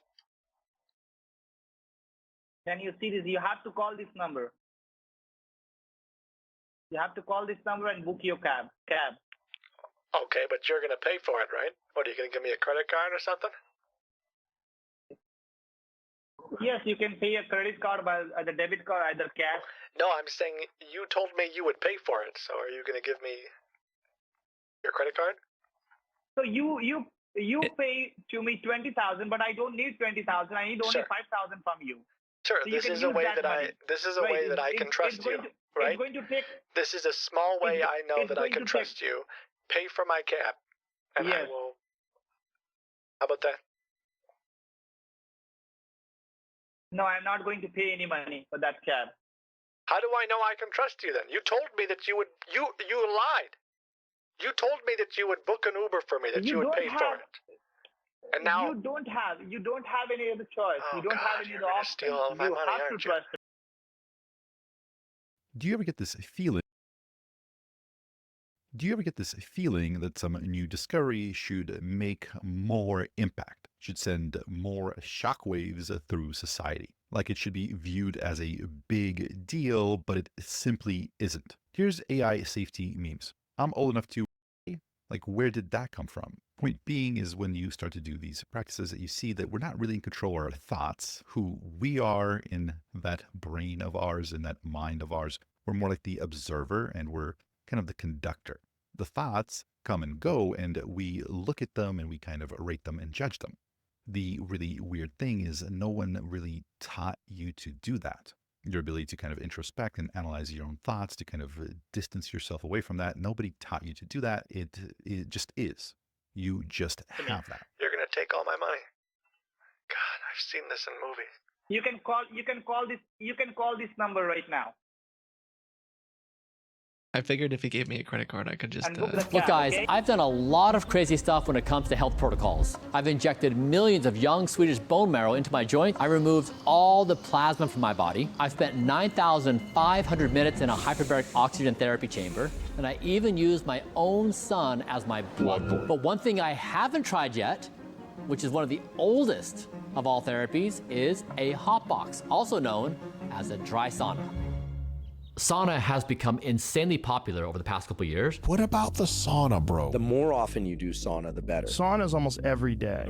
What about the sauna, bro? The more often you do sauna, the better. Sauna's almost every day. Regular sauna use reduced all-cause mortality. So why haven't I been doing this? To explain, let's look at the origins of sauna in Finland. There are 5.5 million Finnish, but 3 million saunas. That's almost as many saunas as cars. Who are these people? 90% of these Finns do sauna at least one time per week. And because of this, it makes sense that nobody's done more experimentational work on saunas than the Finnish. Specifically, heat exposure for health. Multiple long-term studies linked 4 or more sessions of dry Finnish sauna per week with a 40% reduced risk of all-cause mortality. In other words, they were about 40% less likely to die from anything during the study compared to people who didn't do sauna. That number is gigantic, and to give you context on how big it is, a 40% reduction in all-cause mortality exceeds data around exercise and a Mediterranean diet. It's only matched by either losing weight when you're obese or by quitting smoking. Now this sounds great, but here's the caveat. Most of these studies were done on the Finnish in Finland. Finland has a relatively small gene pool, so does everyone else respond the same? Finns live in a very cold climate and often cold plunge after sauna. Jumping into ice holes is basically a national sport. So does sauna still work without cold exposure? And even more importantly, sauna triggers some of the same effects as exercise: faster circulation, sweating, higher heart rate. So would sauna add anything on top of my daily workouts? Or does it mainly help people who don't exercise much? It's for these reasons that I didn't prioritize doing sauna. We prioritized other therapies for the past couple years. But that changed when my lead physician, Dr. Mike Mallon, joined and he said, "Brian, get the sauna right now. The benefits are way too good to ignore." I love sauna. Sauna is like, I feel like as soon as I started working with Brian, I was like, why aren't we doing sauna? So like all things Blueprint, we went to the scientific literature and we said, what is the best 30-day protocol to implement? I'd do dry Finnish sauna and get one installed at my house. Each session would last 20 minutes at 200 degrees Fahrenheit, 83 degrees Celsius, and I'd go all in at 7 days a week. This matches the study data that saw all-cause mortality drop by an extra 16% for people who did 4 to 7 sessions per week instead of 2 to 3. I'm gonna finish strong, and then we're gonna head off to the sauna. All right, my session is going to be 20 minutes. It's according to the evidence, and like also that matches my subjective feeling. So when you get to, the minute 16, 17, you're pretty much done. You can't take electronics in there because they will die. I'm going to start the timer for 20 minutes, and I'm going to put it right here so I can see it, so I know when to come out. 20 minutes has started. Let's jump in and not waste any time. When I had done sauna before, it was something like 120 to 140, 145 degrees, but 200 is just next level when you go in. It's hot enough that actually, if you put an egg white in there, the egg white would actually be hardened by the end.